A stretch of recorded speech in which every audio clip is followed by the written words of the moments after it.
नमस्कार मेरे प्यारे YouTube के साथियों, मैं हूं मिस्टर एक्स और आज आपके लिए एक और कमाल की कहानी सामने लेकर हाजिर हूं। साथियों, स्टोरी शुरू करने से पहले मैं हमेशा की तरह आपसे यही कहूंगा कि अगले कुछ समय के लिए आप पूरी तरह से मेरे साथ जुड़ जाइए। आज की कहानी काफी कमाल की रहने वाली है और जब आखिर तक आप कहानी को सुनेंगे तो आप कहेंगे कि वाकई में मजा आ गया। साथियों, आज की कहानी कोलकाता के रहने वाले एक साथी ने हमारे साथ शेयर किया है। उनका नाम है विमल। विमल कोलकाता में एक परचूनी की दुकान चलाते हैं और जो हादसा उन्होंने हमारे साथ शेयर किया है वो आज से तकरीबन 20-22 साल पहले उनके साथ घटित हुआ था। विमल एक बार अपने एक दोस्त से मिलने के लिए रोहतक आते हैं जो हरियाणा में पड़ता है। उनके दोस्त ने वहां पर एक नया मकान लिया था और उस मकान की गृह प्रवेश की पूजा में शामिल होने के लिए ही विमल वहां पर गया था। लेकिन वहां पर विमल के साथ जो हादसा हुआ उससे सभी के रोंगटे खड़े हो गए थे। तो कहानी को शुरू करें उससे पहले मैं हमेशा की तरह आपसे कहूंगा कि अगर अभी तक भी आप मेरे से नहीं जुड़ पाए हैं तो उस नीचे दिए गए लाल बटन को दबाकर इस रिश्ते को दिल से मजबूत कर लीजिए। और हाँ, जो भी लोग कहानी सुन रहे हैं वो कमेंट बॉक्स में अपना एक प्यारा सा परिचय जरूर दे दें। और अब आगे की कहानी आप विमल के पर्सपेक्टिव से ही सुनने वाले हैं। नमस्कार साथियों, मैं हूं विमल। ये कहानी मेरे दोस्त उमेश के साथ हुए हादसे की है। बात 23 जून 2002 की थी जब उसकी हालिया ही नौकरी लगी। वह अभी ज्यादा पैसे इकट्ठे नहीं कर पाया, लेकिन बार बार कस्बे से दूसरे शहर जाना उसे समय और पैसे की बर्बादी लगता। ऊपर से जल्दी जल्दी तैयार हो 7 बजे घर से निकलना पड़ता, जिसमें वह पहुंचते पहुंचते अक्सर लेट हो जाता। तो उसने अपने ऑफिस के पास अपना एक घर खरीदने की सोची। अभी नई नवेली कॉलोनी में भूखंड बिक्री का काम हो रहा था। उस समय आज जितनी महंगाई तो नहीं थी, लेकिन सैलरी भी ज्यादा नहीं मिलती थी। तो बने बनाए मकान से बेहतर उसे जमीन खरीदकर बनवाना ही ठीक लगा, क्योंकि आवश्यकता के अनुसार वो बाद में भी कंस्ट्रक्शन करवा सकता था। अतः जमीन खरीदने का मन बना। छुट्टी के दिन मोटरसाइकिल ले निकल जाता। तभी उसे रोहतक में एक जगह दिखी जहां नई कॉलोनी का निर्माण हो रहा था। उसने बात की, कीमत उसके बजट में थी, तो एडवांस देकर आगे की कार्यवाही प्रारंभ हुई। उसके पास थोड़ा पैसा और बचा था। रजिस्ट्री होने के बाद नक्शा वगैरह पास कराकर आखिरकार उसने काम एक ठेकेदार को दिया और कुछ ही महीनों में उसके 2 कमरे, किचन, लैट्रिन, बाथरूम और सीढ़ियों से परिपूर्ण घर बनकर तैयार था। सुबह ही गांव के घर से माँ बाप भाई बहनों ने पंडित से श्रेष्ठ मुहूर्त निकलवाकर गृह प्रवेश का कार्यक्रम उमेश के यहाँ आयोजित किया। मैं यानी कि विमल भी तभी शामिल होने पहुंचा। कार्यक्रम समाप्त होने पर उसके सभी परिजन शाम होने से पूर्व ही गांव प्रस्थान कर रहे थे। मुझे भी घर आना था, तो मैंने भी उमेश से कहा, यार मुझे भी निकालना चाहिए। उमेश ने कहा, नहीं यार, अभी तो आया ही है, पहले तो घर के कार्यक्रम में व्यस्त था तो तेरे हालचाल भी ढंग से ना पूछ पाया। अब थोड़ा फ्री हुआ तो तू यार जाने की बात करने लगा। मैंने कहा, लेकिन यार मैं ज्यादा दिन नहीं रुक पाऊंगा। उमेश बोला, ठीक है, सिर्फ 2 दिन, फिर मैं तुझे खुद छोड़ाऊंगा। टेंशन क्यों लेता है यार, बड़े दिन हुए, अब तो मिले हैं, रुक जा भाई। मैंने कहा, चल ठीक है, तू कहता है तो रुक जाता हूं, लेकिन सिर्फ 2 दिन। उमेश ने कहा, ठीक है, अब बता आजकल क्या हाल है। मैंने कहा, यार अपना क्या हाल, वही हड्डी वही खाल है। तू सुना तेरी कैसी गुजर रही है यहाँ। उमेश उदास सा होकर बोला, यार बस ठीक है। मैंने कहा, क्यों, क्या हुआ। उमेश बोला, यार पता नहीं, लेकिन चल छोड़, और ये बता शादी वादी हुई कि नहीं। मैंने कहा, यार क्या बताऊं, अभी तो काम के ही लाले हैं, ऊपर से शादी। ना बाबा, अभी ये रोग पालने का कोई इरादा नहीं। और तू बता, तेरी तो सर्विस भी है, मकान भी बनवा लिया, अब भाभी का इंतजाम कब कर रहा है, या मेरी तरह सब गुड़ गोबर ही हुआ पड़ा है। उमेश बोला, नहीं यार, शादी भी करूंगा, लेकिन पहले थोड़ा आर्थिक तंगी से बाहर आ जाऊं, क्योंकि अभी जितनी पूंजी थी सब लगा दी, थोड़ा कर्ज भी हो गया है। तो इस साल तो नहीं, लेकिन शायद अगले साल। मैंने कहा, ठीक है यार, चाहे जब करो, लेकिन अपने दोस्त को बुलाना तो नहीं भूलेगा। उमेश बोला, नहीं यार, अभी क्या भुला तुझे, जो आगे भूल जाऊंगा। मैंने कहा, ये तो सही है। अब ये बता, तू कल से ऑफिस जाएगा तो मैं अकेला तेरे घर में क्या करूंगा? मुझे जाने देना यार। उमेश ने कहा, अरे पागल है, अभी कल का दिन हम लोग बाहर घूमेंगे, फिर रही परसों की तो काम खत्म कर, जल्दी घर आ जाऊंगा और उससे नेक्स्ट डे मैं खुद तुझे बस तक छोड़ आऊंगा, तू फिक्र मत कर।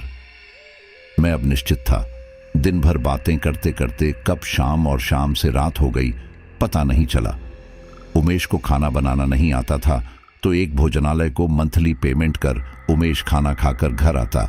हालांकि घर में खाना बनाने का सभी सामान था क्योंकि उमेश की माताजी ने सब इंतजाम किया था। परिवार अभी ही गांव गया था, लेकिन हम दोनों को खाना बनाना आता ही नहीं था, सो बाहर से खाकर घर आ गए और कल दिल्ली घूमने का विचार भी खाना खाते खाते बन गया था।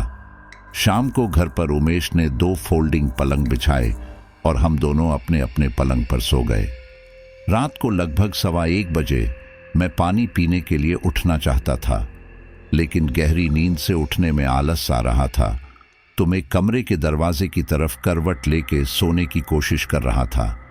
तो करवट लेकर हल्की सी आंख खोलने के बाद मैंने अपनी चारपाई से उठकर किसी साड़ी पहनी हुई औरत को देखा जो दरवाजे से बाहर जा रही थी। देखकर मैंने आंखें बंद कर ली। दोस्त का घर है, शाम को कोई आ गया होगा। तभी दिमाग ठनका। मैंने हाथ घड़ी का टाइम देखा। वो औरत कमरे से बाहर जा चुकी थी। टाइम तकरीबन 1:15 के आसपास का रहा होगा। कमरे में रोशनी नहीं थी, लेकिन बाहर आंगन में रोड पर लगे खंबे की रोशनी पड़ रही थी। मैं सोचने लगा, यदि मान भी लूं कि मेरे सोने के बाद कोई लेडीज आई होगी तो ठीक है, लेकिन हमारे कमरे में क्या कर रही थी? मैं उसे देखने के मकसद से बिना चप्पल पहने और बिना उमेश की तरफ देखे बिल्कुल दबे पांव बाहर आंगन में आया। फिर रसोई में गया। वहां देखा तो उमेश डल्लू को घड़े में डालकर पानी निकालकर पी रहा था। मैंने उमेश से उस औरत के विषय में कोई बात नहीं की। जब वह पानी पी रहा था तो मैं रसोई और आंगन को मुड़ मुड़ कर देखता।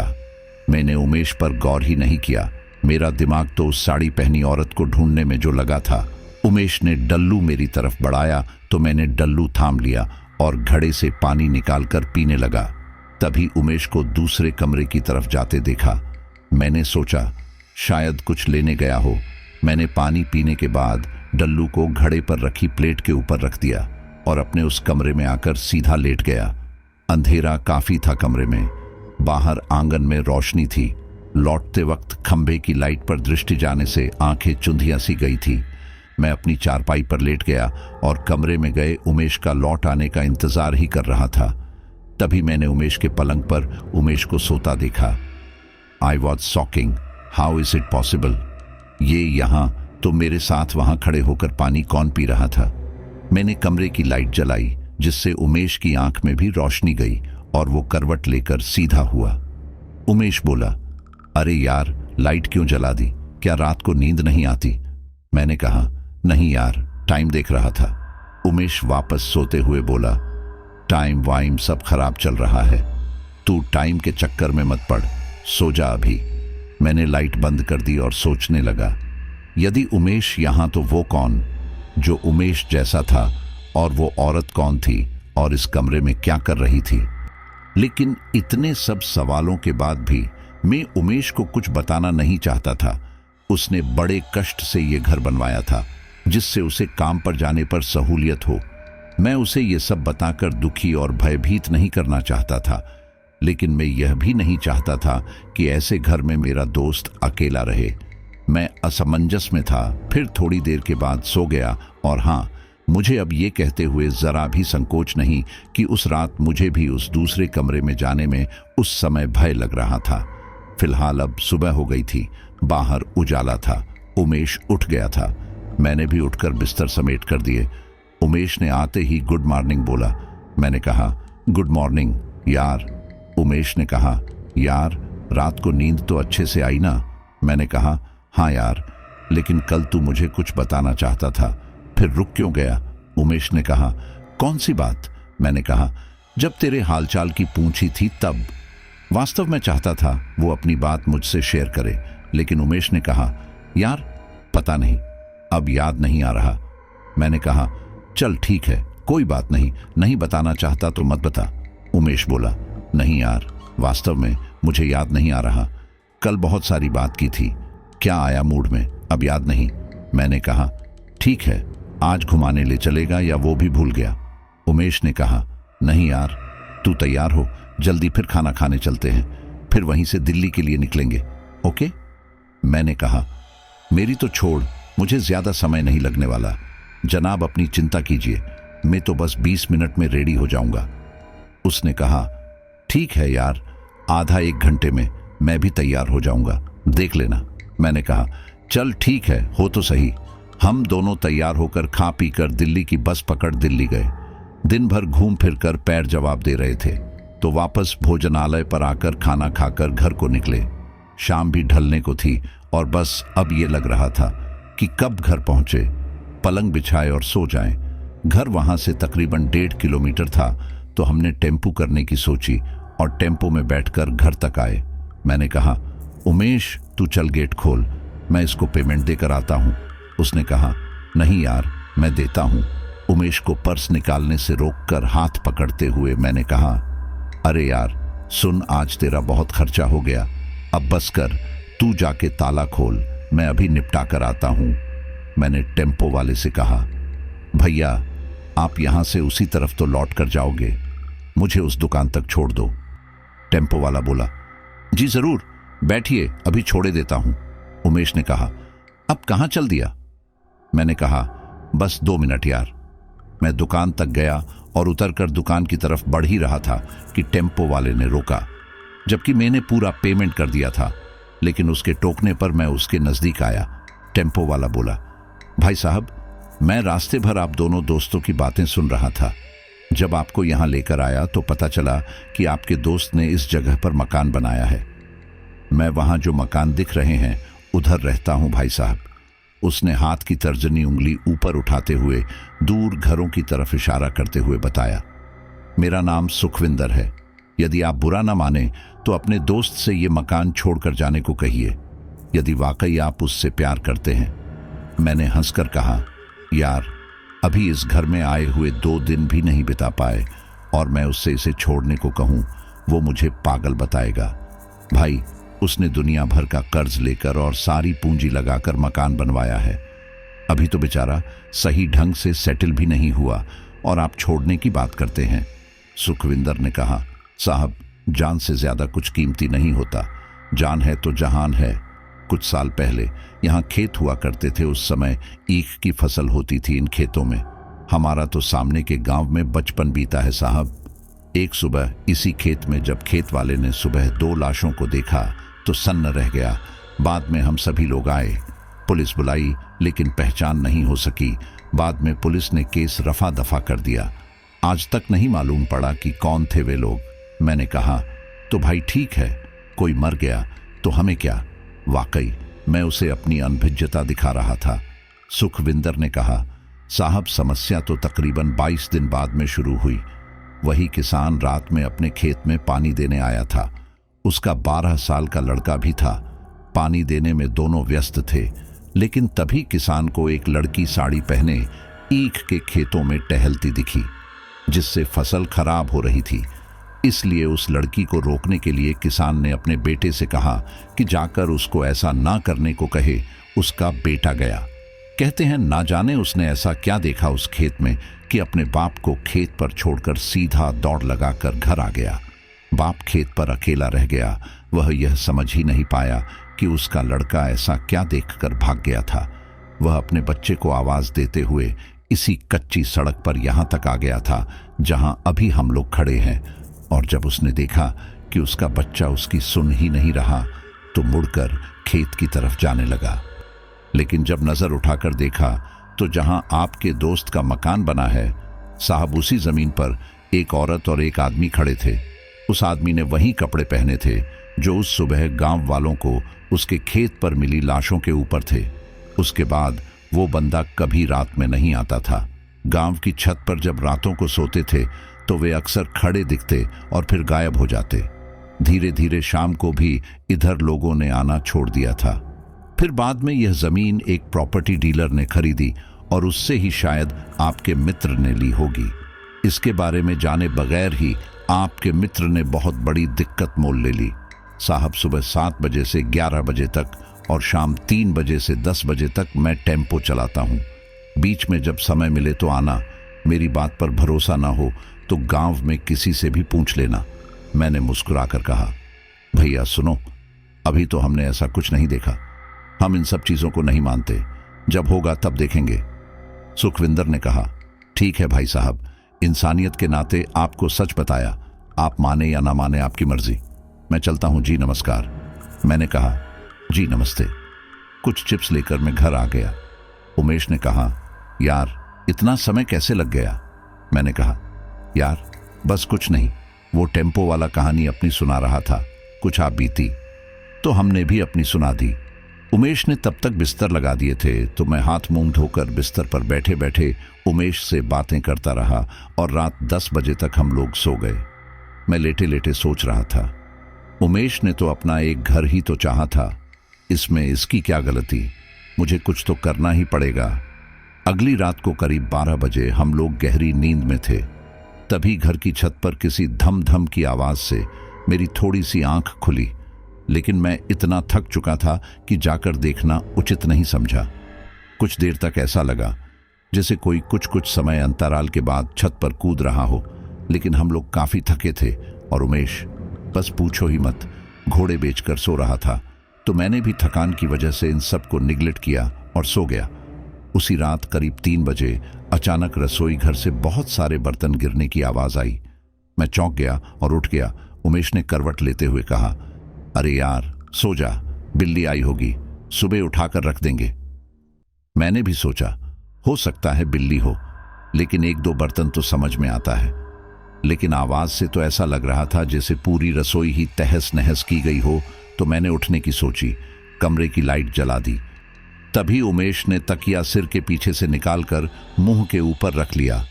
मैंने चप्पल देखी तो पलंग के नीचे खिसक गई थी। उन्हें परों में पहनकर मैं रसोई घर में पहुंचा। लाइट जलाई, देखा। मैं आश्चर्यचकित था, यहां तो नीचे कुछ भी नहीं गिरा था। फिर इतनी सारी भाड़ भाड़ की आवाज आई कहां से? मैं चुपचाप रसोई की लाइट बंद करके आकर कमरे की भी लाइट भी बंद कर अपने पलंग पर लेट गया। मैं लेट गया, थोड़ी देर तक जागता रहा, फिर लेटे लेटे नींद आ गई और सो गया। सुबह आंख खुली तो मैंने उमेश को तैयार होकर चलने की तैयारी करते देखा। मैंने कहा, अरे यार तू तो तैयार हो गया? उमेश ने कहा, गुड मॉर्निंग यार, ऑफिस का टाइम हो गया था तो मैं निकलता हूं, गेट बंद कर लेना, और हाँ, नहा धोकर खाना खाने चले जाना। अलमारी की तरफ इशारा करते हुए बोला, कार्ड वहां रखा है, शाम को जल्दी आ जाऊंगा। अच्छा, अब निकलता हूं। मैंने भी कहा, गुड मॉर्निंग यार, चल तुझको छोड़ आता हूं। उमेश गेट की तरफ बढ़ता है और मैं भी दरवाजा बंद करने के लिए उसके पीछे पीछे जा रहा था।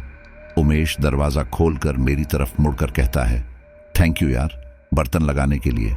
मैंने कहा, नहीं यार, थैंक यू काहे का, वो बर्तन तो गिरे ही नहीं थे। उमेश ने कहा, फिर वो आवाज? मैंने कहा, पता नहीं यार, मैंने तो रात को जाकर ही रसोई चेक की थी, लेकिन सब ठीक था। तो उसने कहा, चल ठीक है, अब चलता हूं। मैंने भी कहा, ठीक है, अलविदा। उमेश जाते जाते और बोला, बाय, सी यू इवनिंग। मैंने भी मुस्कुराते हुए कहा, ठीक है प्रिय। फिर मैं भी दैनिक कार्यों में व्यस्त हो गया था। बाद में तैयार होकर भोजनालय आ गया। खाना खाकर कार्ड में एंट्री कराकर मैं बाहर आ चुका था।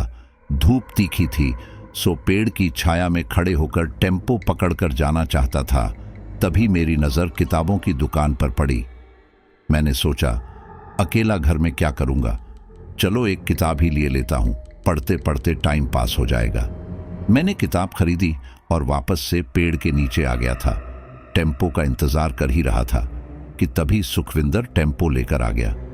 मैंने घड़ी की तरफ देखा, तकरीबन सुबह के 11:30 हो रहे थे। सुखविंदर ने कहा, भाई साहब घर जा रहे हैं? मैंने उसे हाँ कहा। सुखविंदर ने कहा, चलिए भाई साहब, मैं लिए चलता हूं, बैठिए, और मेन टेम्पो में बैठ गया। रास्ते में सुखविंदर ने कहा, क्यों भाई साहब, आपके दोस्त क्या कह रहे थे? मैंने कहा, किस बारे में? अच्छा याद आ गया।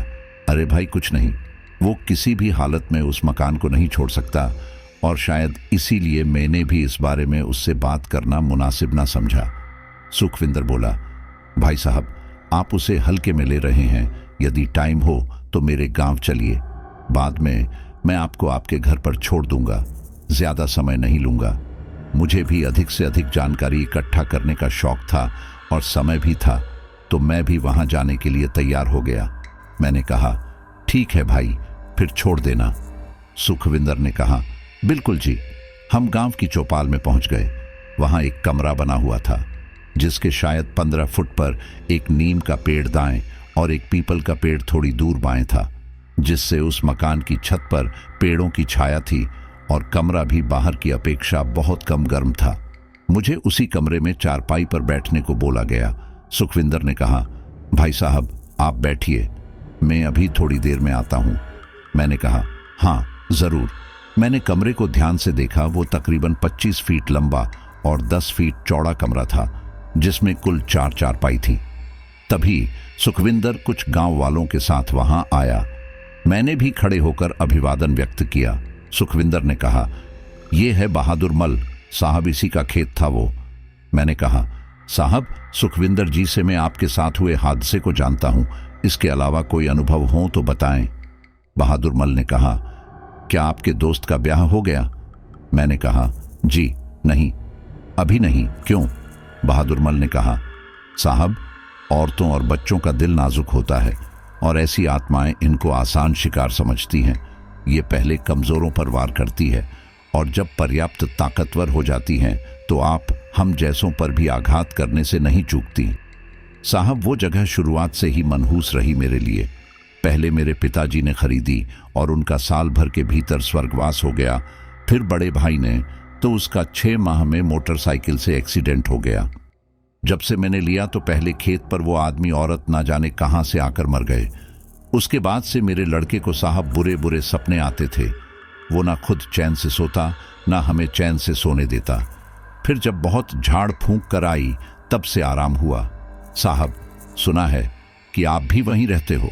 साहब सच कहूं तो मेरी समझ से तो कोई दुकान वगैरह जो दिन में चलाओ और रात को छोड़कर घर जाओ, वो दिन रात रहने के लिए अनुकूल नहीं। बस यही सलाह है। साहब जब तक मैं उस खेत पर काम करता मेरा भी सिर भारी भारी सा रहता। आप अपने दोस्त से पूछिए, ऐसा कुछ उसके साथ तो नहीं हो रहा। मैंने कहा, साहब मेरा मानना तो ऐसा है कि अभी तक तो ऐसा कुछ हुआ नहीं, और मान लो आगे कुछ हुआ तो आपके हिसाब से हमें क्या करना चाहिए? बहादुर मल ने कहा, साहब सबसे पहले उस घर से दूर चले जाना। किसी तंत्र मंत्र वाले से मिलकर तुरंत झाड़ फूंक करवा लो और ताबीज पहन लो। मैंने कहा, भाई ताबीज का क्या फायदा होगा? बहादुर मल ने कहा, साहब बहुत होता है, वो आपको सीधे से नुकसान नहीं पहुंचा पाएगी। मैंने कहा, तो भाई ताबीज आप भी तो पहनकर अपनी खेती लगातार करते रहते, क्यों बेच दी? बहादुर मल बोला, मैंने इसीलिए बेची क्योंकि मुझे आर्थिक तंगी भी थी और खेती रहती तो कभी न कभी तो जाना ही पड़ता। साहब जब से वो जमीन बेची धीरे धीरे प्रभु दया से सब ठीक होने लगा है, और फिर ताबीज लेकर कब तक साथ चलता? अब ना जमीन ना जरूरत। मैंने कहा, देखिए साहब आपने जमीन किसी को बेची, उससे मेरे दोस्त ने खरीदी, और उससे बेहतर होता उस जमीन का कोई ऐसा बंदोबस्त करवा देते कि किसी को भी दिक्कत ना होती। बहादुर मल बोला, साहब वो कोशिश भी की थी, लेकिन पुजारी बाबा ने कहा वो काफी ताकतवर रूहें हैं, उनको बांधना उनके वश में नहीं। मैंने कहा, तो किसी के तो वश में होगा। बहादुर मल बोला, साहब यहां तो हम इन्हीं को जानते हैं, और जब बाबा जी ने हथियार डाल दिया तो हम आम जनमानस की क्या औकात। इसीलिए उस जमीन से पीछा छुड़ाना बेहतर समझा। मैंने कहा, देखिए साहब जैसे आपको आर्थिक तंगी थी वैसे ही मेरे दोस्त की दिक्कत है। आपने उसी आर्थिक तंगी के चलते जमीन बेची और मेरे दोस्त ने अपनी आर्थिक तंगी की बदौलत खरीदी। अभी मेरा उसको जमीन बेचने के लिए कहना ठीक ना होगा, क्योंकि वो कानों सुनी बातों से ज्यादा आंखों देखी पर भरोसा करता है, और जब तक वो कुछ महसूस नहीं करता मैं कुछ नहीं कर सकता। वैसे आप सभी लोगों का धन्यवाद जो आपने मेरे लिए वक्त निकाला। भाई सुखविंदर मुझे घर छोड़ाओ। सुखविंदर बोला, जी साहब, जरूर। फिर मैं और सुखविंदर दोनों वहां से निकल कर आ गए।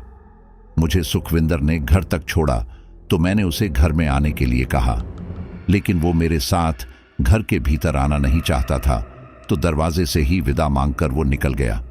मैं दरवाजे का गेट खोल ही रहा था, तभी मैंने देखा कि कोई दूसरा टेम्पो हमारे घर की तरफ आ रहा है। तो ताला खोलने के बाद मैं बाहर गेट पर ही रुककर देखने लगा। वह टेम्पो गेट के सामने आकर रुका। उसमें से एक आदमी तकरीबन 35 या 36 वर्ष का, एक औरत अच्छी कद काठी वाली, गोरी चिट्टी, और साथ में तकरीबन 6 साल की बच्ची रही होगी। मुझसे दरवाजे पर टेम्पो से उतरते आदमी ने पूछा, क्या ये उमेश का मकान है? और मैंने हाँ में सिर हिलाया।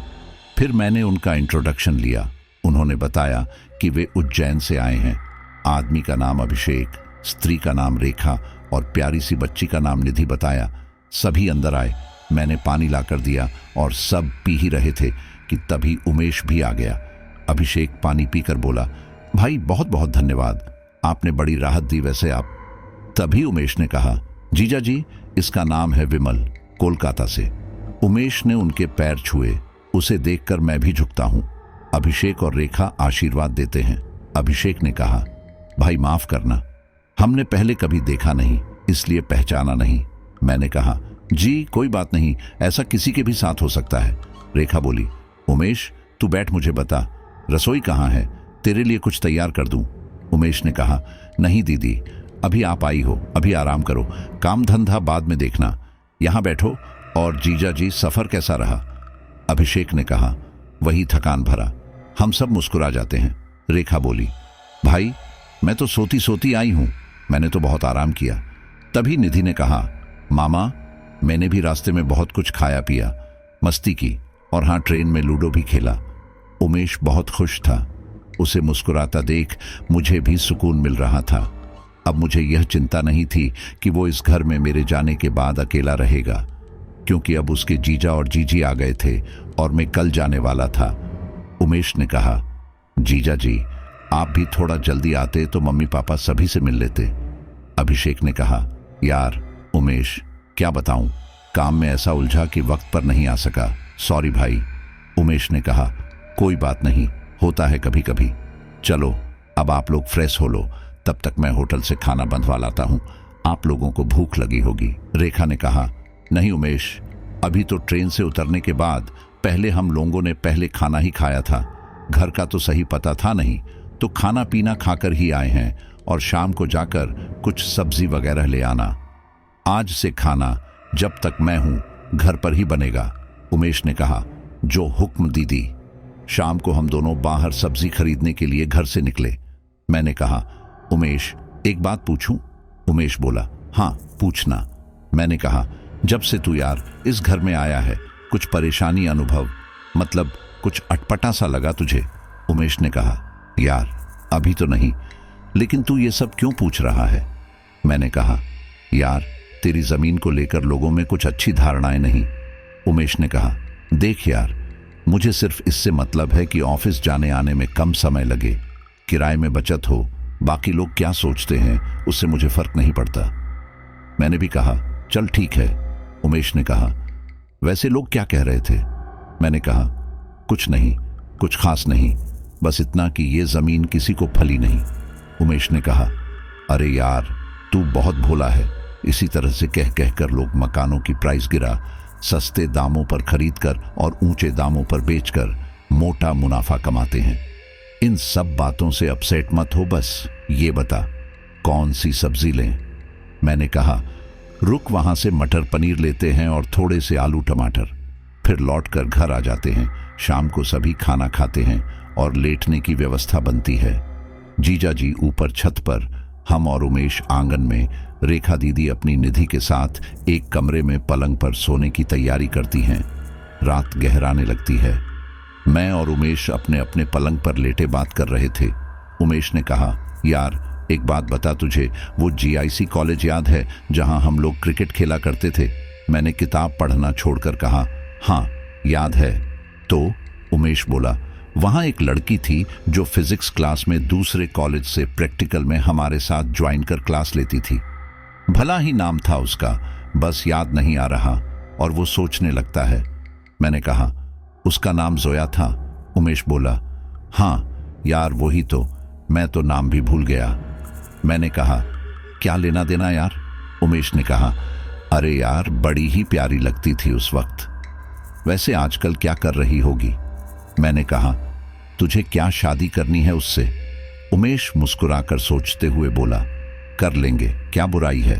खूबसूरत है, प्यारी है और गौरी है, और आगे चलकर बच्चे भी गोल मटोल गौरे गौरे होंगे। मैंने हंसते हुए कहा, बस बस बस बहुत हुआ। तू वैसे कौन सा काला है जो तुझे गौरी गौरी कमसिन हसीना ही चाहिए? अगर किसी सांवरी से शादी होगी तो भी कुछ बच्चे सफेद छेना के रसगुल्ले की तरह तो कुछ गुलाब जामुन की तरह होंगे। उमेश ने कहा, अबे हलवाई मत बना मुझे, ये बता कैसी है जोया? मैंने उसके प्रेम का बुखार उतारते हुए व्यंग करते हुए कहा, जोया पहले से ज्यादा बड़ी, थोड़ी सी मोटी, और तेरे इंतजार में तो बस पूछ ही मत, थोड़ी फूल भी गई।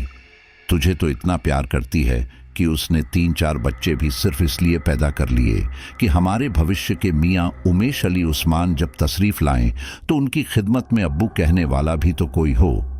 जोया पल के बिछाए द्वार की चौखट पर बच्चों के साथ आपका इंतजार कर रही है कि कब आप आएं और कब वो अपने शौहर को तलाक देकर आपकी खिदमत में हाजिर हो। उमेश ने चौंक कर कहा, मतलब उसकी शादी भी हो गई और बच्चे भी?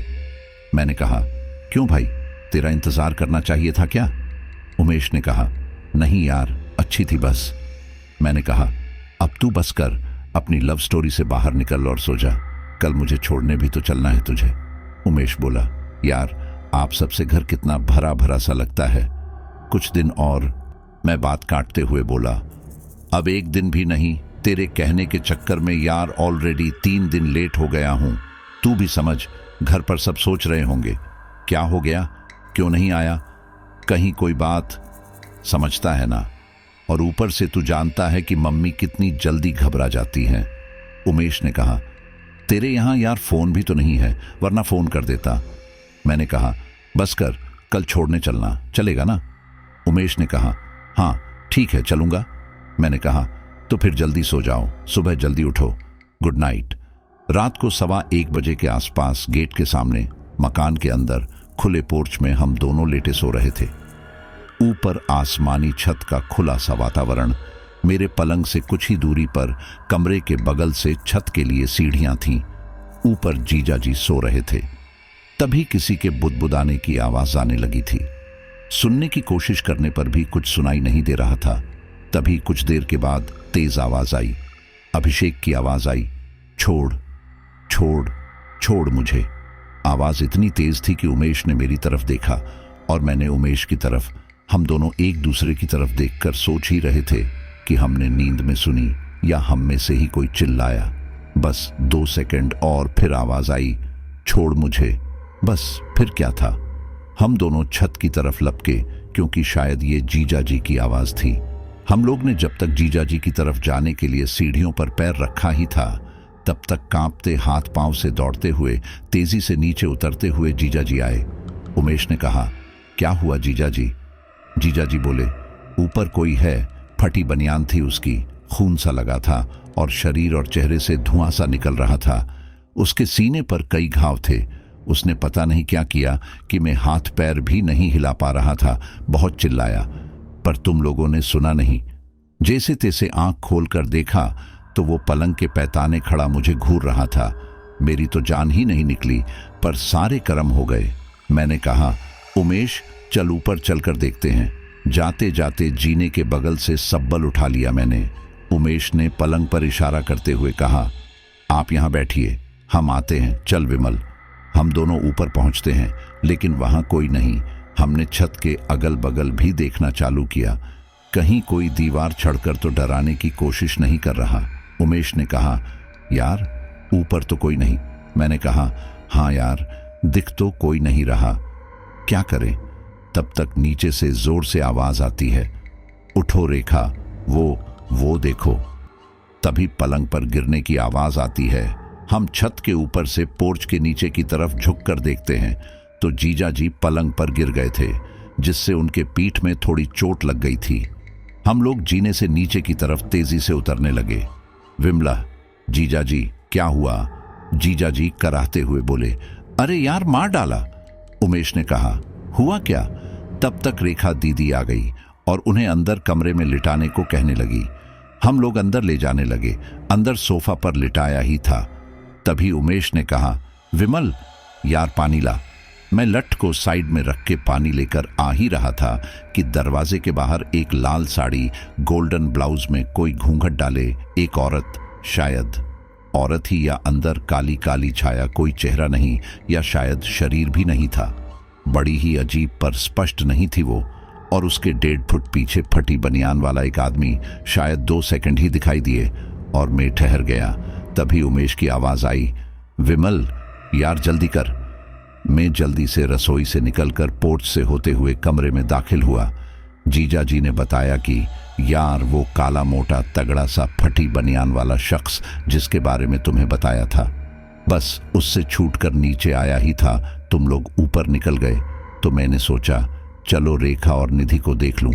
और जब दरवाजा खोला तो निधि की चारपाई पर दीवार की तरफ निधि के सिरहाने बैठी वो निधि को घूर रही थी। जैसे ही मैंने देखा तो मैंने रेखा तुम्हें आवाज दी और तभी वो औरत खड़ी हुई और अगले पल मुझे धक्का दिया और मैं बाहर पड़े पलंग से टकराया। उमेश, यहाँ हमारी बच्ची सैफ नहीं है, रेखा ने कहा। अगर ऐसी बात है तो हम सवेरे होते ही चले जाएंगे। हम यहाँ से जाते ही घर जाकर मम्मी पापा को इस घर के बारे में बताएंगे और मैं उन्हें साफ साफ बता दूंगी कि ये घर भूतिया है। रेखा ने उमेश की तरफ देखकर कहा, क्या लेने से पहले तुमने इस जगह के बारे में किसी से बात नहीं की थी, या बेवकूफों की तरह ये घर ले दुनिया भर का पैसा लगाकर सिर्फ मुसीबत मोल ली है तुमने? तुमसे बड़ा बेवकूफ मैंने आज तक नहीं देखा। उमेश ने कहा, दीदी मुझे तो ये सस्ता मिल रहा था तो सोचा ऑफिस के करीब है, क्यों ना इसे ही ले लिया जाए। और मेरी तरफ देखकर बोला, मुझे किसी ने ऐसा कुछ नहीं बताया। मैं चुप रहा। रेखा बोली, तुम्हें कौन बताएगा? किसको पैसा बुरा लगता है? आसपास के लोगों से बात तो करते, जानते समझते, थोड़ा और पूछते तो कोई ना कोई तो बताता। जमीन और उस पर मकान बार बार नहीं बनता। आगे भविष्य में तो तुम्हें भी ना जाने किन किन दिक्कतों का सामना करना पड़े। भाई माफ करना, मैं तो अब ना रहूंगी और मैं तो कहती हूं तू भी घर चल, फिर देखते हैं क्या करना है इस घर का। उमेश ने कहा, तुम्हें जाना है दीदी तो जाओ, मेरी अभी ना छुट्टी है और ना मैं जा सकता हूं। हो सकता हो जीजा जी कोई भ्रम हुआ हो। तभी छत से कुछ खींचने जैसी आवाज आती है और जीजा जी का पलंग नीचे गिरता है। साथ ही इस पर बिछे बिस्तर भी कुछ दीवार से लटक जाते हैं और तकिया और फोल्ड चादर नीचे आ गिरती है। तभी हम चारों बाहर आ जाते हैं। रेखा बोली, ये भी भ्रम है ना? तुम अब भी विश्वास नहीं करना चाहते तो ना करो। उमेश ने कहा, यह भी तो हो सकता है कि हवा से गिरा हो। रेखा बोली, विमल तुम ही बताओ, क्या अभी आंधी आ रही है या तूफान? मैंने कहा, नहीं वैसा तो। उमेश ने कहा, लेकिन एक तेज हवा का झोंका भी तो हो सकता है। रेखा ने कहा, तेरे से तो बात करना ही बेकार है, ना समझता है ना मानता है, अपने आगे किसी की सुनता ही नहीं। और दीदी कमरे का दरवाजा खोलने की कोशिश करती है। चूंकि हम चारों बाहर थे, कमरे में सिर्फ निधि थी। कमरे का दरवाजा नहीं खुलता। दीदी का दिल सा बैठा जा रहा था। उमेश कह रहा था, अभी भी कह रहा हूं भूत वूत कुछ नहीं होता। तभी अंदर से निधि के चिल्लाने की आवाज आई। रेखा ने कहा, बेटा निधि आ रही हूं। और वो दरवाजे को खोलने की कोशिश करती है, लेकिन दरवाजा नहीं खुलता है।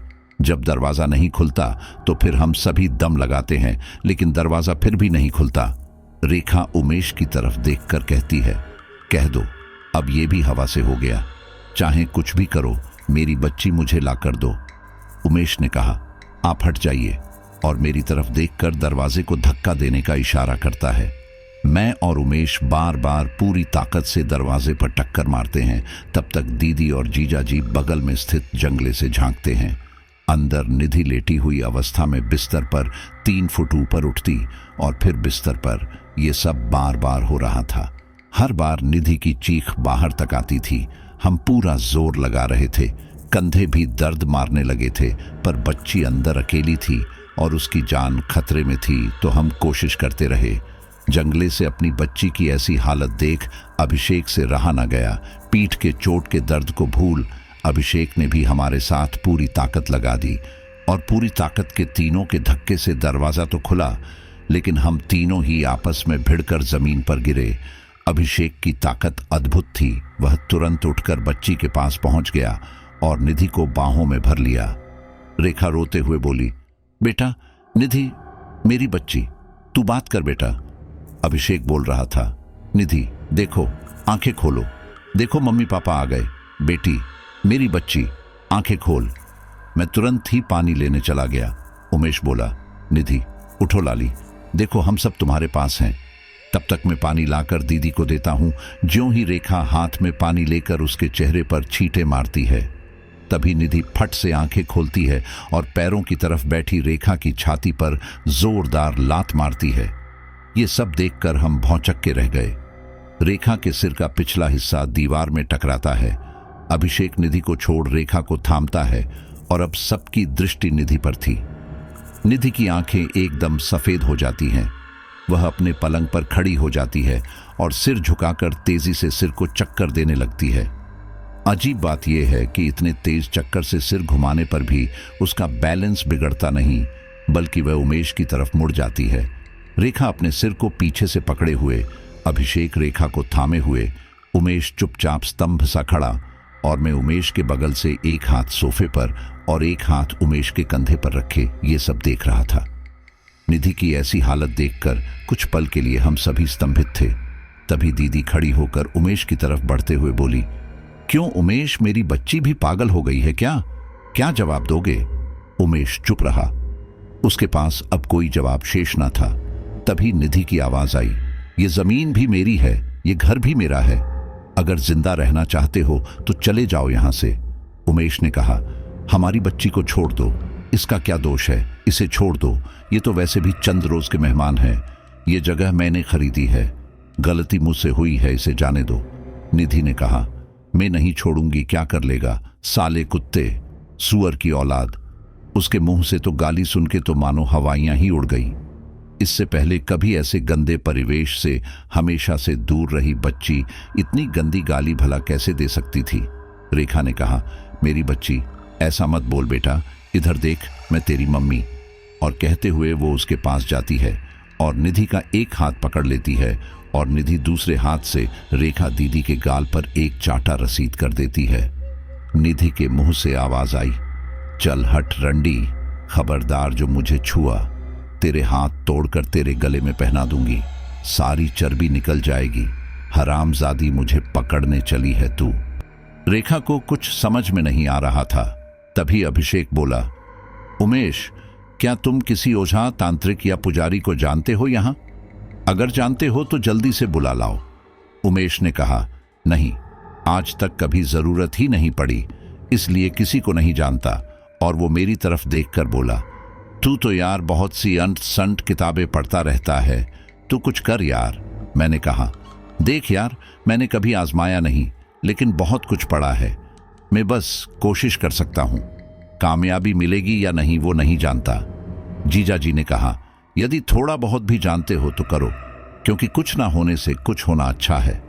रेखा ने कहा, ये ठीक तो हो जाएगी ना? मैंने कहा, दीदी, मैं तांत्रिक नहीं हूं, पर बहुत से मंत्रों का आज पहली बार किसी पर इस्तेमाल करूंगा, शायद जोखिम हो। रेखा को कुछ समझ नहीं आया। मैंने उमेश की तरफ देखकर कहा, उमेश, तुम रसोई से चाकू और एक थोड़ी सी लंबी रस्सी ले आओ। उमेश तुरंत दोनों चीजें लाकर देता है। मैंने कहा, जीजा जी, जरा इस रस्सी से निधि के हाथ पैर बांध दीजिए। मैंने तुरंत से जाकर निधि के बालों को पीछे कर कसकर छोटी को पकड़ लिया। निधि ने विरोध किया। तभी मैंने एयूएम श्री भैरवाय नमः मंत्र का मानसिक जाप आरंभ किया। अब निधि ने विरोध करना बंद कर दिया और हाथ पैर भी अब काबू में आ गए थे, क्योंकि अभिषेक ने अब रस्सी बांधना शुरू कर दी। उमेश ने कहा, और कुछ चाहिए? मैं चुप था। जब हाथ पैरों में गांठ बंध गई तब मैंने उमेश से कहा, उमेश, जो कुछ भी पूजा सामग्री हो जल्दी से लेकर आओ। उमेश ने कहा, पूजा सामग्री में क्या क्या?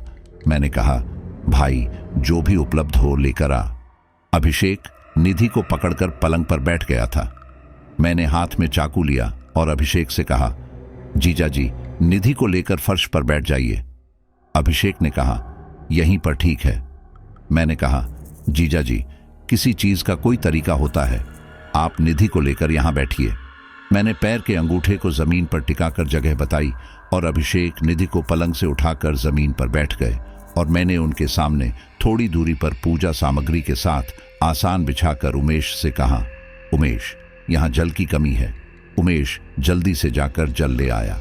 मैंने सर्वप्रथम आसन वंदना की, फिर चाकू लेकर इस प्रकार से उस कच्चे फर्श पर रक्षा कवच मंत्रों के द्वारा बिना जमीन से चाकू उठाए गोलाकार रूप से बिना रेखा के दोनों सिरों को मिलाएं, उच्च स्वर से पूर्ण ध्यान के साथ। क्योंकि मैंने उस आदमी का भी चेहरा देखा था, रक्षा कवच मंत्रों को रोककर और चाकू भी नोक पर टिकाकर पकड़े हुए भूत प्रेत आवाहन मंत्र का जाप किया। कुछ ही समय में जीजा जी का शरीर भारी हुआ। मैं उनकी हालत देख रहा था, लेकिन मंत्र जारी रखा और कुछ ही पल बाद जीजा जी की आंखें ऐसी हो गई जैसे उनमें खून उतर आया हो। जैसे ही मैंने देखा कि वो दूसरी प्रेतात्मा भी आ गई। पुनः रक्षा कवच का जाप करते हुए गोले की रेखा के दोनों सिरों को मिला दिया और 3 बार उल्टा चाकू मारकर रख दिया। रेखा बोली, इनको क्या हुआ? ये तो ठीक थे, ये ऐसे कैसे हुआ? इन्हें क्यों पकड़ा? मैंने कहा, दीदी यहां 2 प्रेत थे, अतः दोनों ने एक एक शरीर पकड़ लिया। अब कम्युनिकेशन आसान होगा। रेखा चुप और सदमे की स्थिति जैसी मुंह में पल्लू दबाए सोफे पर बैठ गई और दीदी के कंधों पर हाथ रखकर उमेश भी सोफे पर बैठ गया। मैंने आसान को प्रणाम कर आसान पर बैठकर 3 कपूर जलाए। पहले कपूर को शिव को, दूसरे को आदिशक्ति जगदम्बा मां पार्वती को दिया और फिर तीसरा क्रोधित भैरव का आवाहन कर क्रोधीश भैरव को दिया।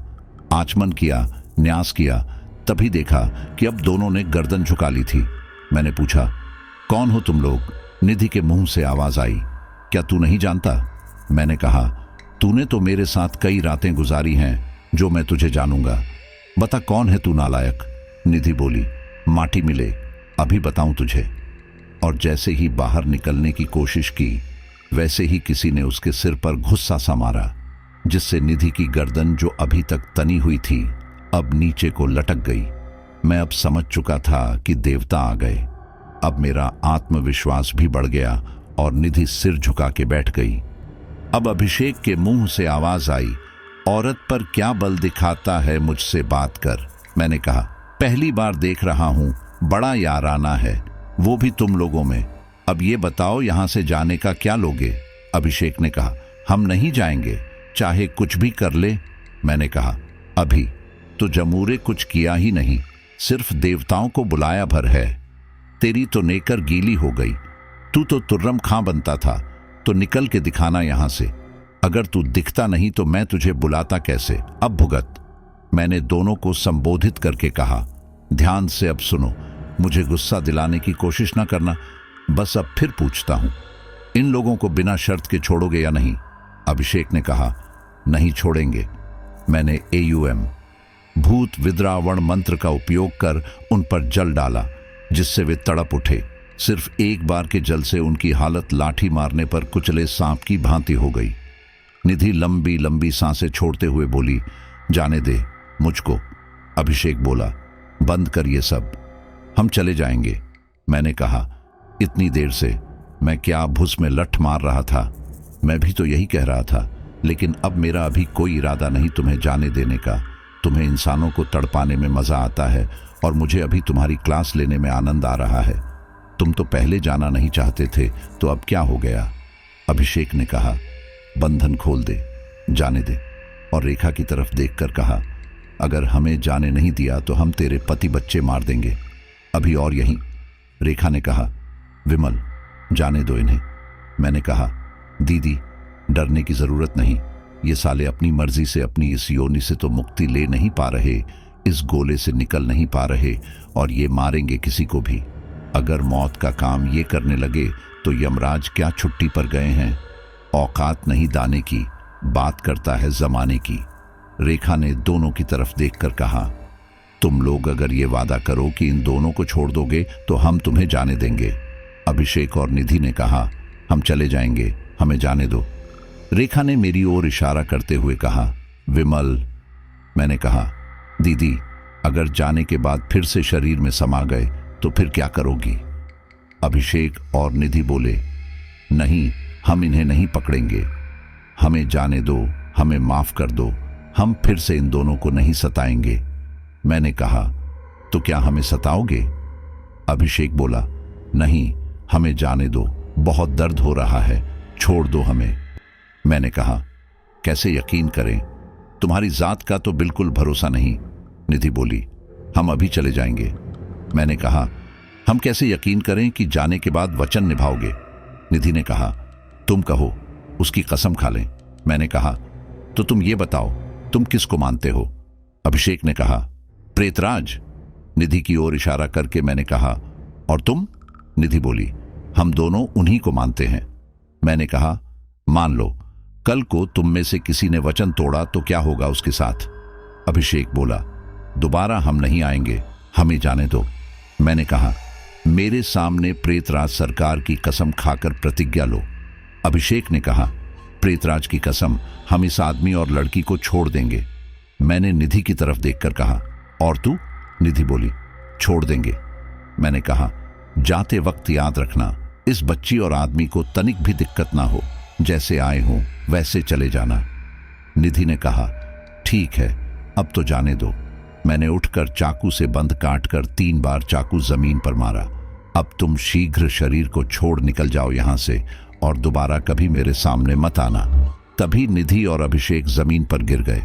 मैंने वापस आसान पर बैठकर लौटे के जल को हनुमान जी के आवाहन मंत्र से अभिमंत्रित कर उमेश से कहा, इस जल को पूरे घर में छिड़क दो, कोई कोना, कोई स्थान, यहां तक कि घर की छत भी ना छोड़ना। जाओ, कुछ जल इन दोनों पर भी छिड़क दो।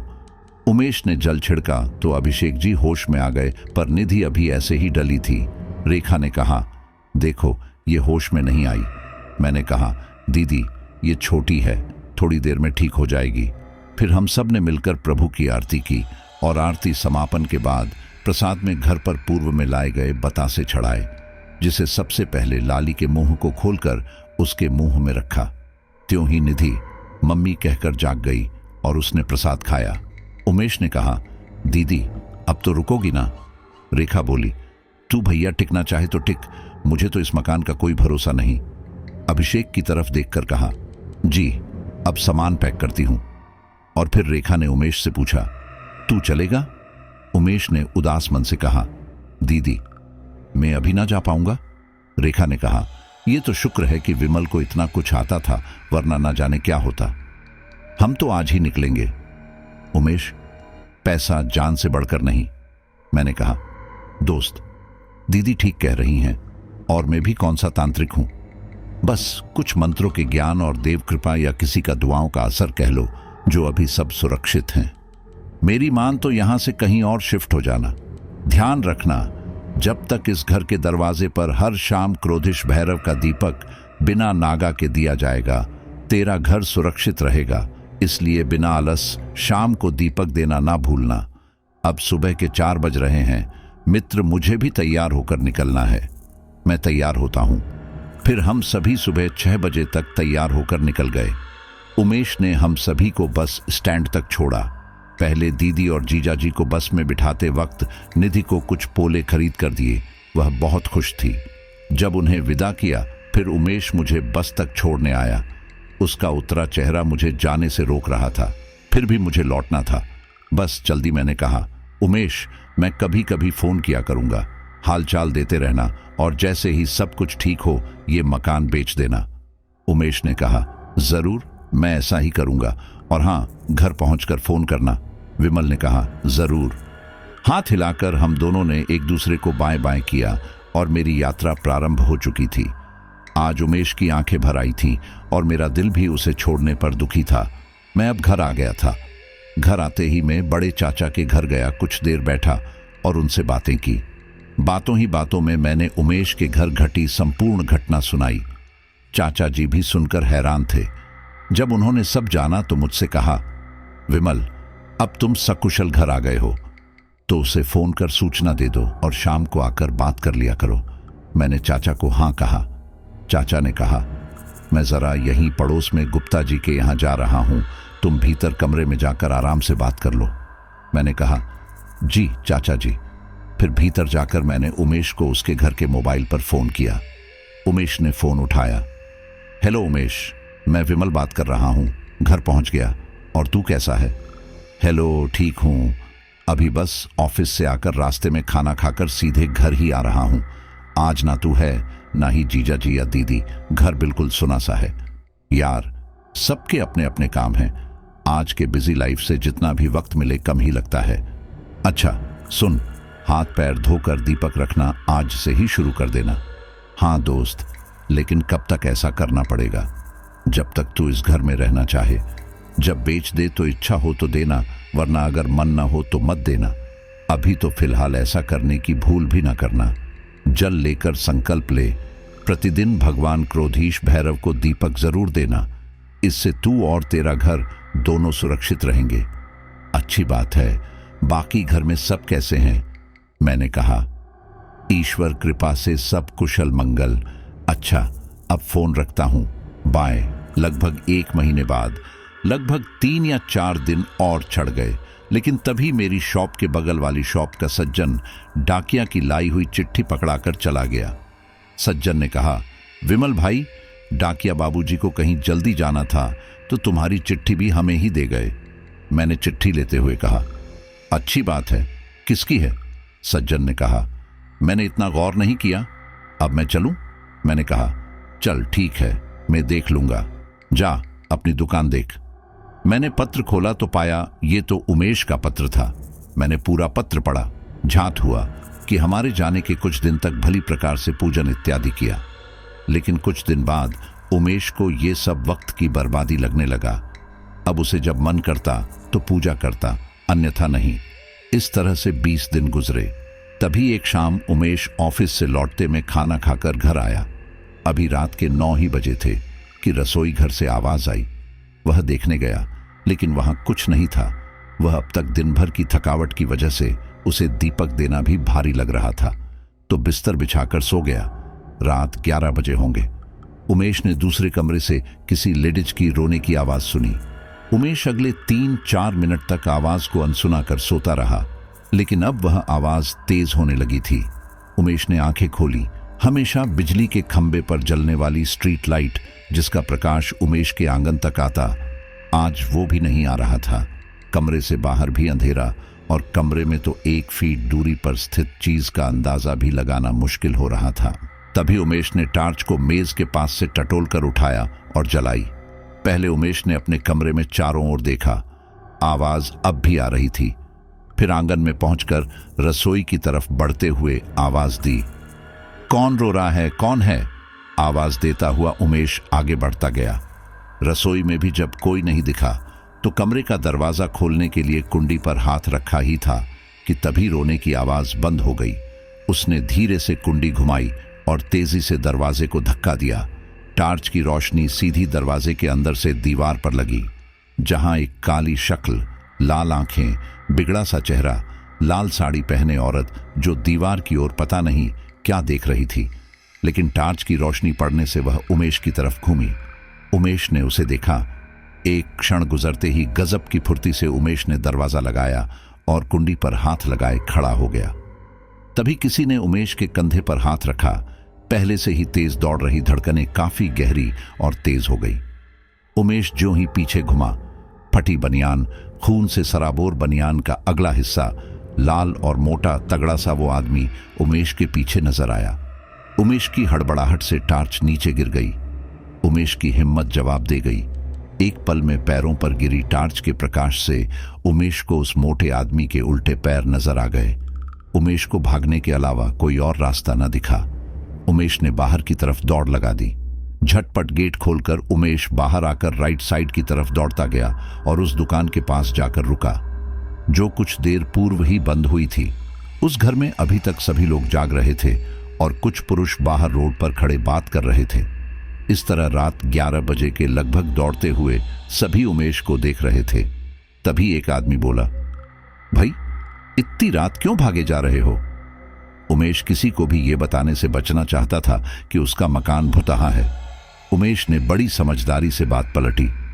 कुछ नहीं भाई साहब, आज शाम को थोड़ा गरिष्ठ भोजन खा लिया था तो सोचा थोड़ा रनिंग वगैरह कर पचा लूं, कहीं रात में पेट दर्द की दवा ना लेनी पड़ जाए। आदमी ने कहा, साहब मैंने तो यूं ही आपको भागते देखा तो पूछ लिया। उमेश ने कहा, अरे कोई बात नहीं, चलो अब मैं थोड़ा सा टहल लेता हूं। अच्छा जी, राम राम। उमेश के दूर जाने के बाद वे लोग ठहाका मार हंस रहे थे। उमेश को थोड़ा बुरा तो लगा, पर यह सोचकर आगे बढ़ गया कि शायद आपसी किसी बात पर हंस रहे हों। उमेश ने उन लोगों के बाहर खड़े होने तक टहला। जो वे अंदर गए, उमेश उसी पड़ोस के मकान तक आ गया, फिर बाहर उसी मकान के पास टहलता रहा। देर रात उसी दुकान के चबूतरे पर सो गया। सुबह आसमान पर सूरज उगने से पहले ज्यों ही उजाला हुआ, उमेश की आंख खुल गई। उमेश धीरे धीरे अपने दरवाजे तक पहुंच गया। उसकी भीतर जाने की हिम्मत नहीं हो रही थी, तो अपने द्वार पर बैठे ही उमेश के दिमाग में ख्याल आने लगे, मैंने कितनी उम्मीद और आशाओं से ये मकान बनवाया, इसके लिए कर्ज तक लिया, हर महीने कर्ज की ब्याज भी दे रहा हूं, और तो और अपनी अब तक की सारी बचत भी लगा दी। फिर भी घर होते हुए भी मुझे आज अपना मकान छोड़ किसी दूसरे के दरवाजे पर सोना पड़ा। क्या इसी दिन के लिए, ऐसे ही कहीं बाहर सोने के लिए तो इसे नहीं बनवाया? जब ये मेरे काम का नहीं तो फिर इसे जरूर बेचूंगा। इस समय तक उसके पास रात के पहने कपड़े थे, पर्स और अन्य सभी चीजें भीतर थीं, और बार बार उदासीन नजरों से अपने गेट के बाहर बैठा उमेश गेट के भीतर झांकता, लेकिन अंदर जाने की हिम्मत नहीं जुटा पा रहा था। जब सूरज सफेद हुआ, चारों तरफ उजाला हुआ, तब उमेश ने अपने आप को तैयार किया। वह गेट के अंदर बड़ी सावधानी से धीरे धीरे घुसते हुए अंदर गया, और सबसे पहले कपड़े बदलकर उसने अपनी जेब में पर्स रखा। कुछ अतिरिक्त पैसा भी अलमारी से निकालकर जेब में रख वह गेट में ताला लगा वहां से निकल गया। सबसे पहले खाना खाया, फिर ऑफिस निकल गया। ऑफिस में काफी पहले ही पहुंच गया था। सफाई कर्मचारी सफाई में व्यस्त था। उमेश सोचने लगा। कुछ सोच लेने के बाद फिर वह शाम को काम खत्म होते ही सीधा भोजनालय से खाना पैक कराकर घर आता है। उस दिन उसने शाम को नहा धोकर पूजा अर्चना की। तभी द्वार पर टेम्पो रुकता है, जिसमें से एक दुकानदार मिनी जनरेटर लेकर उतरा। उसने घर में इंस्टॉलेशन की और रुपए लेकर चला गया। लाइट जाते ही बैटरी से स्टार्ट होकर वह जनरेटर चलता। घर में 24x7 आवर्स लाइट की व्यवस्था कर दी थी उमेश ने, और अब वह लाइट जलाकर सोता था। उस रात पिछली रात की घटना याद आ रही थी, लेकिन इसी बीच उसकी आंख लग गई और वह सो गया। अब घर में हर कमरे और रसोई की लाइट जलती। उमेश आराम से सोने लगा था। लगभग 4-5 दिन बीत गए। खत लिखने से एक रात पूर्व आज फिर लाइट चली गई थी। उमेश बिस्तर पर गहरी नींद सो रहा था। जनरेटर ने काम करना क्यों बंद कर दिया नहीं पता, लेकिन 12 बजे के आसपास उमेश के अंधेरे कमरे में फिर किसी के कदमों की आहट हुई और वो औरत उमेश के बगल से लेट गई। उमेश गहरी नींद में था। थोड़ी देर के बाद उसने शायद उमेश की नींद खोलने के इरादे से करवट ले सो रहे उमेश के पीठ पीछे से अपना हाथ उमेश की कमर पर रखा। नींद में उमेश ने वही हाथ पकड़कर अपने हाथ के नीचे से होते हुए अपने सीने पर रख लिया। तभी चूड़ियों की खनखनाहट से उमेश की आंख खुली। उसने पाया कि उसका हाथ किसी औरत के हाथ को पकड़े हुए सीने के पास रखे हुए है। डर की वजह से उमेश ने आंखें नहीं खोली और मन ही मन सोचने लगा कि आज जनरेटर क्यों नहीं चला। उमेश की धड़कनें बढ़ गई। घबराए उमेश ने उठना चाहा, त्यों ही उसके चेहरे के सामने किसी ने अपनी सांसों भरी हवा के साथ आवाज की। उमेश ने आंखें बंद रखी और डर की वजह से उसने उठने का इरादा छोड़ दिया। अब वो चाहता था या तो लाइट आ जाए या जल्दी सुबह हो जाए। वो गहरी नींद में होने का नाटक करते हुए बस चुपचाप लेटा रहा। उमेश मासूम सा लेटा रहा। अब बिस्तर पर किसी ने उमेश के सिर के पीछे थोड़ा खिसक कर ऊपर कान के पास सांसों की आवाज के साथ कान में फुसफुसाती आवाज में कहा, मैं फिर आऊंगी। एक अजीब सी आवाज को सुनकर उमेश के पूरे शरीर में फुरफुरी सी दौड़ गई। उसके रोंगटे खड़े हो गए। तभी अचानक ही कमरे में प्रकाश फैल गया और उमेश झटके से खड़ा हो गया। सबसे पहले उमेश ने आंगन में निकल कर देखा। बाहर खंबे पर लाइट चल रही थी। उमेश ने पास आकर जनरेटर को चेक किया, उसके बटनों को ऑन ऑफ करके देखा, लेकिन उसमें कोई खराबी नहीं थी। उमेश के मन में बेहद डर समा गया था। वह अपने बेडरूम में वापस लौटा और सोफे पर बैठकर सोचने लगा, जल्द ही मैं इस मकान के लिए कोई ग्राहक जरूर ढूंढूंगा। उसने अखबार में इश्तहार देने का मन बना लिया। अभी तक ऑफिस के लोगों से मकान की बात की थी, लेकिन कोई भी ना आया था और धीरे धीरे उमेश का शरीर थकावट से चूर और चेहरा मुरझा गया। वह सोच रहा था कि मैं क्या करूं। अब उमेश का मन पूजा में भी नहीं लगता, क्योंकि पूजा इच्छा से करनी चाहिए, किसी के भय से नहीं। वो अब बहुत जल्दी थक जाता था। पत्र के अंत में लिखा था, तुम्हारे उत्तर की प्रतीक्षा में तुम्हारा दोस्त उमेश। मैंने शाम को चाचा के घर जाकर शाम को उमेश को फोन लगाया। उमेश भोजनालय में खाना खा रहा था। तभी मेरा फोन गया। हेलो यार उमेश, मैं विमल। उमेश बुझी बुझी सी आवाज में बोला, हाँ हेलो, कैसा है रे तू? यार ठीक हूं, अखबार में इश्तहार दिया है। दिन में 3 या 4 फोन आ जाते हैं, पर कोई खरीदार घर तक नहीं आता। परेशान हूं और अकेला भी, मन नहीं लग रहा। सोचता हूं कुछ दिन के लिए घर चला जाऊं। मैंने कहा, अच्छी बात है, कुछ दिन घर जाएगा तो मन भी दूसरा हो जाएगा और गांव के वातावरण से जल्द ही तू पहले की तरह चुस्त दुरुस्त होगा। अच्छा विचार है, घूमा। ठीक है, जब गांव आ जाए तो चाचा जी को फोन कर देना, और हां, चिट्ठी लिखना मत भूलना। ओके बाय, उमेश ने कहा। ठीक है, बाय। मैं अगले 1 महीने तक इस इंतजार में रहा था कि अभी कभी उमेश का पत्र या फोन से सूचना आती ही होगी। और ये माह भी बीत, फिर एक दिन विचार आया, चाचा जी के यहां जाकर फोन कर लूं। फसल का काम भी निपटने पर आ गया, तो खेत संबंधी समस्या तो न थी, लेकिन दुकान पर लोगों की उधारी की वजह से दिक्कत आ रही थी। इसलिए अभी उमेश से मिलने शहर जाना संभव न था। तो शाम को चाचा के यहां से फोन किया, सब हालचाल लिया। उमेश खुश लग रहा था। मैंने पूछा, ये सब चमत्कार कैसे हुआ?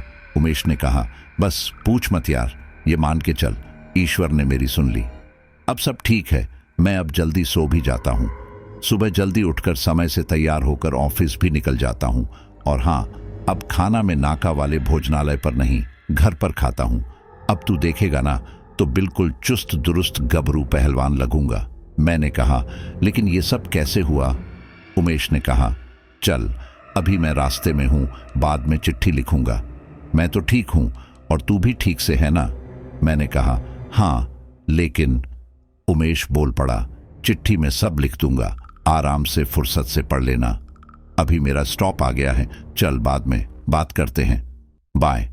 ये सब जानकर मुझे अच्छा तो लग रहा है कि वह खुश और भला चंगा है, लेकिन अब उसके आगामी पत्र का इंतजार था, क्योंकि ऐसा क्या हुआ जो उसकी सारी समस्याएं खत्म हो गईं? क्या घर ठीक हो गया और उमेश को खाना बनाना तो आता नहीं था, तो उसने कोई शादी कर ली या खाना बनाने के लिए कोई रख लिया था? ऐसे बहुत से उत्तरों को जानने की जिज्ञासा अब मेरे मन में बलवती होती जा रही थी। फिर सोचा, शादी करता तो सूचना तो देता। सवाल बहुत सारे, पर अभी मेरे पास कोई उत्तर ना था। लेकिन एक दोस्त होने के नाते मुझे खुशी थी कि मेरा दोस्त उमेश खुश था। अब यही कोई 12 या 15 दिन बीते। दोपहर चाचा जी का दुकान पर आना हुआ। मैंने देखते ही दुकान से निकलकर चाचा जी को प्रणाम किया और साथ ही चरण स्पर्श भी, और कहा, राम राम चाचा जी, वो उमेश का फोन वोन आया या नहीं? चाचा बोले, नहीं, अभी तक तो नहीं आया। वैसे कल वाराणसी से तुम्हारी चाची और कविता आ रही है। मैंने बड़ी उत्सुकता से कहा, कूकू आ रही है चाचा जी? चाचा बोले, हाँ, लेकिन अब लड़ना झगड़ना मत, 2 दिन प्यार से बीते नहीं कि तुम दोनों की लड़ाई चालू। मैंने मुस्कुराते हुए कहा, चाचा जी, आप तो जानते हैं सबसे पहले लड़ाई की शुरुआत वो ही करती है और रुठ भी खुद ही जाती है। फिर मुंह फुलाकर 4-5 दिन तो रूठने मनाने में ही निकल जाते हैं। वैसे इस बार तो महीना भर रुकेगी या वो ही 2-4 दिन। चाचा जी बोले, इस बार पूरा सोचा है कि जल्द से जल्द लड़का देखकर तेरी छुटकी की शादी करवा के गंगा नहा लें, और अब तो वो जब जाएगी जब मगनी वगैरह कर देंगे, फिर ससुराल की जैसी इच्छा होगी वैसा कर लेंगे। अच्छा, कल दोपहर 1 बजे रेलवे स्टेशन चले जाओगे, क्योंकि मुझे कल पंचायत की मीटिंग में जाना है।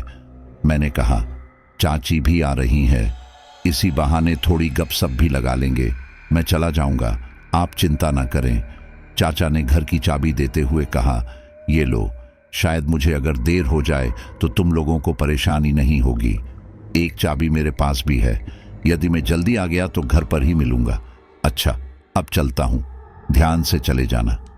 मैंने कहा, जी चाचा जी, जरूर। दूसरे दिन 12 बजे मुझे अचानक याद आया। लालचंद को ले उसकी मोटरसाइकिल पर रेलवे स्टेशन पहुंच गया। मेरा पहुंचना ही हुआ कि चाची की भी ट्रेन आ गई। गांव के छोटे स्टेशन पर ट्रेन से उतरते किसी भी आदमी को पहचानना आसान होता है। चाची उतरी ही थी और मुझे नजर आ गई। लालचंद से मैंने कहा, घर तक के लिए बाहर जाकर तांगा कर दे, इतने में मैं सामान लेकर आता हूं। कविता को मैं बहुत से नामों से पुकारता था, वो भी मेरे नामों का बुरा नहीं मानती थी। जाते ही चाची के पांव छुए। चाची आश्चर्य से बोली, अरे विमल, तू और यहां? तेरे चाचा जी नहीं दिख रहे? क्या वे नहीं आए? मैंने सामान उठाते हुए कहा, जी नहीं चाची, आज उन्हें पंचायत की मीटिंग में जाना था, तो मुझे कल ही बता गए थे कि आज आपको ले जाऊं। तभी छोटा बैग लिए, आंखों पर चश्मा लगाए, सिलवार कुर्ती पहने कविता उतरी और मैंने झट से पूछ लिया, अरे चाची, लगता है बनारस के पान खा खा के ये मोटी तो पतली हो गई। कविता बोली, भाई तंग मत करो। मैंने कहा, अच्छा चल, अच्छी दिख रही है आज, चल बाहर, तांगा बाहर खड़ा है, चाची चलो। कविता ने कहा, मुझे नहीं जाना तांगे में, पेट का सारा पानी हिल जाता है। मैंने कहा, क्यों? तो तुझे कौन सा पेट के अंदर बर्फ जमानी है? देख बहिना, ये गांव है, या तो तांगा पकड़ ले या फिर ट्रैक्टर मंगवाऊं, लेकिन इसमें 2 घंटे लग जाएंगे और ये तेरे जो गाल है ना, लाल लाल टमाटर हो जाएंगे। अब ज्यादा नौटंकी मत कर, चल। हम लोग बात ही बात में स्टेशन से बाहर आ गए। सामान तांगे में चढ़ाकर चाची को बैठा दिया। तभी कविता ने मोटरसाइकिल देखकर पूछा। वो धीरे से मेरे कान में बोली, भैया ये गाड़ी किसकी है? मैंने कहा, अपने राजा का। कविता ने कहा, एक काम करो, इसको मम्मी के साथ घर भेज दो, फिर अपन लोग मोटरसाइकिल पे गांव घूमते हुए घर चलेंगे। मैंने कहा कि तू नहीं सुधरेगी। मैंने लालचंद से कहा, यार तू चाची के साथ तांगे पर निकल, मैं इस मठुका को गांव घुमा के घर पहुंचता हूं, जरा चाबी मुझे दे दे। लालचंद मुस्कुरा के बोला, ले ओ भैया, चाची के साथ हम जाते हैं। मैं मोटरसाइकिल निकलता हूं, तभी चाची कविता से बोली, कुकू तू कहां चल दी, घर नहीं चलना क्या? कविता ने मुंह बनाकर मेरी तरफ इशारा किया। मैंने कहा, चाची आप चलो, लालचंद आपको घर छोड़ देगा। कविता को तांगा पर नहीं बैठना, तो उसे लेकर मैं घर पहुंचता हूं। चाची ने, जल्दी पहुंचना, और तुझे खूब जानती हूं, और मेरी तरफ देखकर कहा, बेटा अपना बटुआ बचाना इससे, वरना आज तेरे बटुए में पैसे ना छोड़ेगी। घूमते मत रह जाना, जल्दी पहुंचो। उन दिनों गांव में दुकानें 4-5 से ज्यादा न थीं। चूरन, चटनी, कंपट की वजह से मेरे सारे पैसे बच गए। जब किसी दुकान पर उसकी छके मीठे की इच्छा पूरी ना हुई तो एक पड़ाके की ठेल पकड़ ही ली। 10 रुपए के पड़ाके खाने के बाद ही उसके पेट का पानी हिला। मैंने कहा, ओ टैंकर अब चलें। कविता मुंह में पड़ाका होने की वजह से सिर्फ मुंडी हिलाकर मुंह भरी आवाज में चलो बोली। मैंने भी कहा, चल, चाची घर पहुंचने वाली होंगी, निकलते हैं। रास्ते से घर जाते समय डाकिया बाबू ने रोककर पत्र थमाया। मैंने पत्र को जेब में रखा और कविता को घर छोड़ा। तब तक तांगे से लालचंद और चाची भी आ गए। लालचंद सामान ला ही रहा था, तब तक मैंने मुख्य दरवाजे को खोल दिया। कविता और चाची ने घर में प्रवेश किया। मैं सामान अंदर ले जाने के लिए तांगे के पास आ गया। तांगे से सामान निकालकर अंदर रख तांगे वाले को किराया देने वापस तांगे वाले के पास पहुंचा ही था कि चाचा आ गए। चाचा ने कहा, विमल रुको जरा। मैं जेब में हाथ डालकर पैसे निकाल ही रहा था, उनको देखकर कहा, चाचा जी आप आ गए। चाचा तांगे वाले को पैसे देते हुए बोले, चलो अब चाची आ गई हैं, चाय नाश्ता करके जाना। लालचंद तुम भी आओ। मैं जानता हूं कि सफर से आए व्यक्ति में कितनी थकावट होती है, इसीलिए मना करते हुए मैंने वहां से जाना ही उचित समझा। चाचा जी का पूछना भी हमारी व्यवहारिक संस्कृति का परिचय था और मुझे देर भी हो रही थी। इसीलिए मैंने कहा, चाचा जी, दुकान बढ़ाकर आया था, 2-2.5 घंटे होने को आए। अब चाची तो आई गई हैं, फिर बाद में कभी चाय नाश्ता कर लेंगे, अभी चलते हैं। प्रणाम, चाचा ने कहा। जरा समय निकाल के आते जाते रहा करो, अच्छा लगता है। अच्छा चलो पहुंचो दुकान पर। मैं लालचंद की मोटरसाइकिल पर बैठ गया और उससे कहा, लालचंद, मुझे दुकान पर छोड़ के तू घर निकल जाना। ठीक है, तू भी काफी देर से मेरे साथ परेशान हो रहा है, लालचंद ने कहा। नहीं भैया, ऐसी कोई बात नहीं, चलें। लालचंद दुकान पर छोड़कर अपने घर चला गया। मैं शटर उठाकर दुकान खोलकर बैठा और काम खत्म कर शाम को घर आ गया। जब रात को खाना खा पी कर लेटने चला, तब अचानक पत्र की याद आई। जेब में हाथ डालकर पत्र निकालकर बड़े दीपक की रोशनी में मैं पत्र पढ़ने लगा। मेरी मंगल कामना के बाद उसने जो लिखा वो उस वक्त उसकी स्थिति को बयां करता है। अब तक कमरों में किसी के होने का एहसास सा होता। मुसीबत से जल्दी छुटकारा पाने को घर बेचने का इश्तहार अखबार में निकल चुका था। लोग फोन करते, मकान की जानकारी लेते। यहां तक कि अपने ऑफिस में भी उमेश ने सभी को अपना मकान बेचने की इच्छा बताई। जब लोग उससे बेचने का कारण पूछते तो वो यह कह देता, अरे यार, बाबूजी के मित्र ने यही पास ही एक घर खरीद रखा है और वो बिना किसी किराए के अपना मकान मुझे इसलिए देना चाहते हैं जिससे उनके पुराने मकान का रख रखाव भी हो जाएगा और मैंने जो अपने मकान की जमीन और उसे बनवाने में जो कर्ज वगैरह लिया है वह भी चुक जाएगा यदि बिक गया तो। इसलिए सभी लोग उसे ये आश्वासन तो देते कि हमें जैसे ही कोई मिलेगा हम बात कर बताएंगे, लेकिन तब तक कोई ना आया था। मैं चैन से रातों को सोना पता था। तभी एक रात मुझे देर हो गई। देर से घर आया, खाना पीना खाकर ही आया था, तो सोफे के नीचे ऑफिस बैग रख पलंग ना बिछाकर सोफे से नीचे जूते उतारकर मोजे पहने हुए ही बिस्तर पर सो गया। हर दिन नींद न पूरी होने से मेरा स्वभाव कुछ चिड़चिड़ा सा भी हो गया था।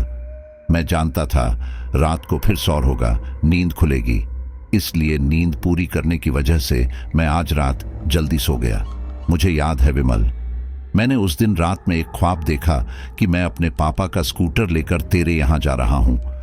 चारों ओर लहलहाती फसलें हैं। तभी कोई सिर पर पगड़ी डाले आदमी मेरे सामने से होता हुआ बगल से पीछे छूट जाता है। मैं वहीं कोई 100 मीटर ही आगे आ पाया होऊंगा कि उसने मुझे मेरे नाम से पुकारा। मैंने उस आदमी की तरफ देखा। वह सफेद कुर्ते में ऐसा शख्स था जिसकी चेहरे की ऊपरी खाल उतार ली गई हो। मैंने पीछे मुड़ाकर उसको देखा। देखते देखते ही वो हवा में धीरे धीरे उड़ते रेत की तरह गायब हो रहा था, जो उंगली से मेरे स्कूटर के सामने की तरफ इशारा कर कुछ कहना चाहता था, लेकिन मैं उसकी बात समझ न सका। लेकिन जब घूमकर स्कूटर के सामने देखा तो वही उल्टे पैर वाला फटी बनियान वाला भूत स्कूटर से सिर्फ 1 फीट दूर खड़ा था। सबसे पहले मैंने स्कूटर का एक्सीलेटर दिया, लेकिन तभी उस बनियान वाले शख्स ने मेरे स्कूटर के हैंडल पर हाथ रखा। मैं भयभीत था, एक हाथ से स्कूटर को कैसे रोक सकता है। मैंने पीछे मुड़कर देखा तो लाल साड़ी वाली औरत ने मेरे स्कूटर का सीट के पीछे वाले टायर को थाम रखा था। डर के मारे मेरे पसीने छूट गए। मैं एक्सीलेटर देता पर स्कूटर टस से मस ना हो रहा था। तभी बनियान वाले उस आदमी ने अपने दूसरे हाथ से मेरा गला पकड़ा। मैं उससे बार बार कह रहा था, छोड़ दे मेरा गला, छोड़ दे मुझे, लेकिन उसके दबाने से मेरी सांसें छूट रही थीं। मैं अपनी पूरी ताकत से अपना गला छुड़ाने के लिए जद्दोजहद कर रहा था।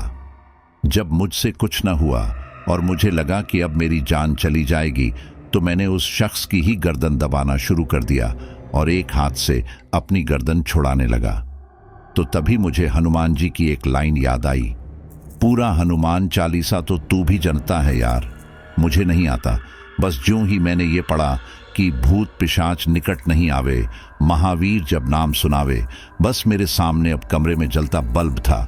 मुझे आभास हुआ, अरे यार, मैंने कितना भयानक सपना देखा था। मेरे पसीना निकल रहा था। मैंने माथा छूकर देखा, वाकई पसीना था। मैं काफी डर गया था। मैं उस घटना के बारे में सोचने लगा, तभी घड़ी में टाइम देखा, 3:30 हो रहे थे। तभी कमरे का बल्ब जैसे फ्यूज होने वाला हो, इस तरह से लूप झूप कर रहा था। मैं पहले ही काफी डर गया था और लफड़ा नहीं चाहता था, लेकिन उस अकेले घर में लाइट की लुप छुप चालू थी। मैं सोफे से खड़ा हो गया। आंगन में आ रही स्ट्रीट लाइट का उजाला था। कोई अस्थिरता नहीं थी, लेकिन मेरे कमरे में बार बार लाइट ब्लिंक कर रही थी। मैं मन ही मन भयभीत था और सोच रहा था, तुम मुझे मरना चाहते हो तो मार दो, लेकिन मैंने इस मकान में अपनी पूरी कमाई लगा दी और इस घर में सिर्फ मैं रहूंगा, चाहे कुछ भी कर लो। बस सोचा ही था कि तभी लगा कि बल्ब फ्यूज हो गया। इतनी देर से लुपर झूपर करने वाला बल्ब अचानक से एकदम बंद हो गया था। अब कमरे में अंधेरा था और कमरे से बाहर आंगन में स्ट्रीट लाइट का उजाला था, जो हल्की रोशनी खुले किवाड़ दरवाजे से अंदर आ रही थी। मैं टार्च अंधेरे में टटोलने लगा। तभी लगा किसी के घुंघरू की आवाज और चूड़ियों की खनखनाहट आंगन से दरवाजे की तरफ आ रही है। चूंकि मैं अंधेरे में था तो वहां से मेरे कमरे के दरवाजे से घुसने वाला शख्स मुझे सामने दिखाई देता। मैंने उस आवाज को सुनकर टार्च ढूंढना बंद कर दरवाजे पर दृष्टि जमा दी, लेकिन अभी कोई नजर नहीं आया। मैं धीरे धीरे दरवाजे की तरफ बढ़ ही रहा था। जैसे ही दरवाजे के पास पहुंचा, किसी ने मुझे तेज धक्का दिया। मैं सोफे पर जाके गिरा और जब मैंने पुनः दरवाजे को देखा तो वो लाल साड़ी की औरत दरवाजे पर खड़ी तेज तेज सांसों की आवाज के साथ हूं हूं हूं की ध्वनि निकाल रही थी। उसे देख इस बार मुझे डर कम, गुस्सा ज्यादा आ रहा था। मैंने चीख कर बोला, क्यों परेशान कर रहे हो मुझे? निकल जाओ मेरी जिंदगी से, मुझे अकेला छोड़ दो। और अगले ही पल वो अदृश्य हो गई। तब तक 3:45 बज चुके थे। अब मैं टार्च ढूंढने लगा और जल्द ही अलमारी से टार्च लेकर मैंने चारों ओर देखा और एक मिनी बॉक्स से बल्ब लगा दिया। अब कमरे में पहले की तरह उजाला था। मैं थोड़ी देर सोफे पर बैठकर हाथ जोड़कर ईश्वर से प्रार्थना कर रहा था, काश इस मकान को कोई खरीद ले और मुझे मुक्ति मिले। मैं दूसरे दिन ऑफिस गया। वहां मेरी मुलाकात सचिन से हुई। वो मेरी फाइनेंशियल कंडीशन जानता था। इधर पूरी तरह से ऑफिस में काम ना कर पाने की वजह से बॉस भी अक्सर केबिन में बुलाकर मुझ पर भड़ास मिटाते थे। मैं काफी उदास, थका हुआ सा दिख रहा था। तभी वह मेरे पास आया। सचिन बोला, भाई क्या बात है, आज फिर बॉस के मुंह से खरी खोटी सुन ली। मैंने कहा, और क्या करूं, मैं टेंशन की वजह से अपने काम पर ध्यान नहीं दे पा रहा हूं। जानता हूं गलती मेरी ही है, लेकिन क्या करूं, दुनिया भर का कर्ज है, चैन नहीं आता यार। रात को ढंग से सो भी नहीं पाता तो काम कैसे पूरा कर पाऊंगा। सचिन ने कहा, समझ ले तेरी प्रॉब्लम खत्म। मैंने कहा, कैसे? वो बोला, मेरे अंकल की लड़की है, नाम है अमीशा, यहीं किसी एक्सपोर्ट कंपनी को चलाती है। उससे बात की थी, वो तेरा मकान खरीदने के लिए तैयार है। वैसे भी उसका काम अच्छा चल रहा है और उसे थोड़ा मॉल वगैरह रखने के लिए थोड़ी जगह चाहिए। मैंने उसे तेरे मकान के विषय में बोला है। उसने तुझसे बात करने को इस ऑफिस एड्रेस पर मिलने को बोला था। मैंने कहा, ये कहाँ पड़ता है? सचिन ने बताया, सोनीपत के पास। मैंने उत्सुकता से कहा, कल चले? सचिन बोला, रुक जरा, फोन कर लेने दे। अगर कल बोलेगी तो कल चलेंगे, और अगर आज बोलेगी तो शाम को ऑफिस के बाद चलेंगे, ठीक है? मैंने हाँ में मुंडी हिला दी। उसने बात की। सचिन ने मुझसे पूछा, जरा अपने घर का एड्रेस देना। मैंने पता बता दिया। अमीशा ने उससे ऑफिस खत्म होने का टाइम पूछा। सचिन ने टाइम भी बता दिया। बात खत्म होने के बाद सचिन ने कहा, वो शाम को तुम्हें ऑफिस से ही पिकअप कर लेगी। मैंने कहा, ठीक है। शाम हुई, हम ऑफिस से निकले ही थे कि वो अपने ड्राइवर के साथ कार लेकर आ गई। सचिन ने इंट्रोड्यूस कराया। फिर सचिन वापस अपने घर के लिए निकल लिया और मैं और अमीशा जी घर के लिए निकले। वो रास्ते भर किसी फाइल में व्यस्त थी, तो मैं भी अपना बैग खोलकर ऑफिस का काम निपटाने लगा। ड्राइवर गाड़ी चलाने में व्यस्त था। तभी भोजनालय वाले नाके का चौराहा आ गया। मैंने ड्राइवर से बोला, रुकना भाई। अमीशा ने कहा, क्या हुआ, हम पहुंच गए? मैंने कहा, नहीं, जरा 2 मिनट कुछ लेना है। मैंने जल्दी से किताब की दुकान से 2-3 किताबें ली और 3 चाय पैक कराकर ले आया और बैग में रख ली। अमीशा अपनी ड्राइवर से बोली, ठीक है सोहन, रुको जरा। मैंने कहा, ठीक है, आप सामने चलिए, मैं आपको बताता चलूंगा। सोहन ने कहा, सर यहाँ से आगे किधर जाना है? मुझे आप बताते चलिए। मैं रास्ता बताकर उसे घर तक ले आया। अमीशा जी कार से उतर ही रही थी, तब तक मैंने बैग को घुटनों के बीच रख मैन गेट का ताला खोल दिया। अमीशा जी कमरे में आकर सोफे पर बैठी। मैंने कहा, आप बैठिए, मैं चाय गर्म करके लाता हूं। उमेश चाय गर्म करता है, तब तक अमीशा घर में टहलते हुए रसोई में आ जाती है। अमीशा ने कहा, क्या उमेश जी आप यहां अकेले रहते हैं? मैंने बताया, जी मेरी सर्विस है तो मैं यहां रह रहा हूं माँ। बाबूजी गांव में, बल्कि गांव में पूरा परिवार ही रहता है। अमीशा ने कहा, आपका इस मकान में अभी तक कितना खर्च हुआ होगा?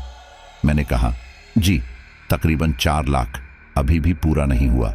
अमीशा चाय लेते हुए बोली, जी यदि एक फ्लोर और कंप्लीट कराएं और जो ये सामने का पोर्शन है इस आंगन में एक कमरा और निकलवा दिया जाए तो तकरीबन कितना खर्च होगा? मैंने कहा, अमीशा जी यदि नीचे का पोर्शन भी पूरा कंप्लीट किया जाए जिस तरह से आप बता रही हैं तो तकरीबन 2 लाख और लगेंगे।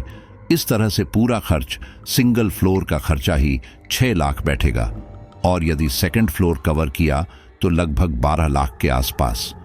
अमीशा ने कहा, तो ठीक है, कब तक कंप्लीट हो जाएगा यदि ठेकेदार को दें? मैंने कहा, कम से कम 3 महीने। अमीशा ने कहा, इससे जल्दी 2 महीने में? मैंने कहा, हो तो सकता है, लेकिन ठेकेदार को डबल शिफ्ट में काम करना होगा जिसमें अमीशा जी खर्चा ज्यादा होगा। अमीशा बोली, तो ठीक है, आप काम चालू करवा दीजिए। मैंने कहा, लेकिन अमीशा जी मेरे पास। अमीशा बोली, आप चिंता मत कीजिए। और उसने सोहन से कहा, मेरा बैग ले आओ। सोहन जल्दी से जाकर बैग लाकर देता है। तब तक गर्म चाय का प्याला मैंने सोहन को देते हुए कहा, पी लो यार, शर्माओ मत, अपना ही घर समझो। सोहन मुस्कुराते हुए चाय का कप लेता है। अमीशा चेकबुक से चेक निकालकर मेरे को देती है। अमीशा बोली, ये लीजिए, मैं आपको अभी 7 लाख रुपए दे रही हूं। वकील से डेट लेकर आपको फोन कर दूंगी। आप रजिस्ट्रार ऑफिस पहुंच जाना, तब तक काम चालू करवा दीजिए। जितनी जल्दी आप कंप्लीट करा देंगे उतनी जल्दी आपको 7 लाख रुपए और मिल जाएंगे। तब तक आप यहीं रहकर मकान बनवाइए।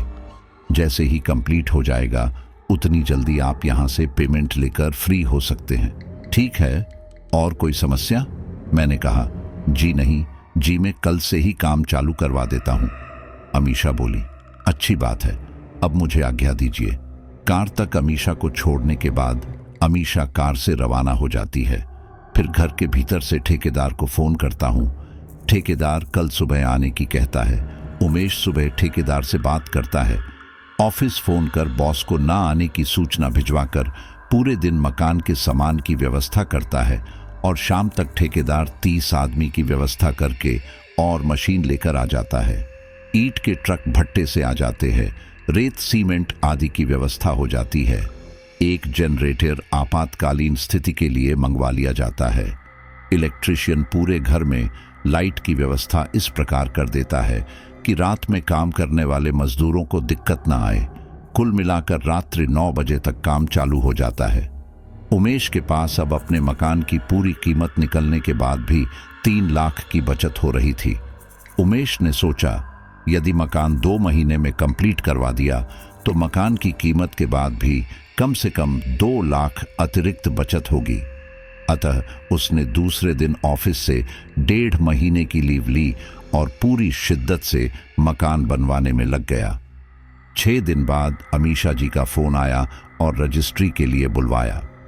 सचिन, अमीशा, उमेश और ड्राइवर सभी ने वहां पहुंचकर रजिस्ट्री करवाने में अहम भूमिका अदा की।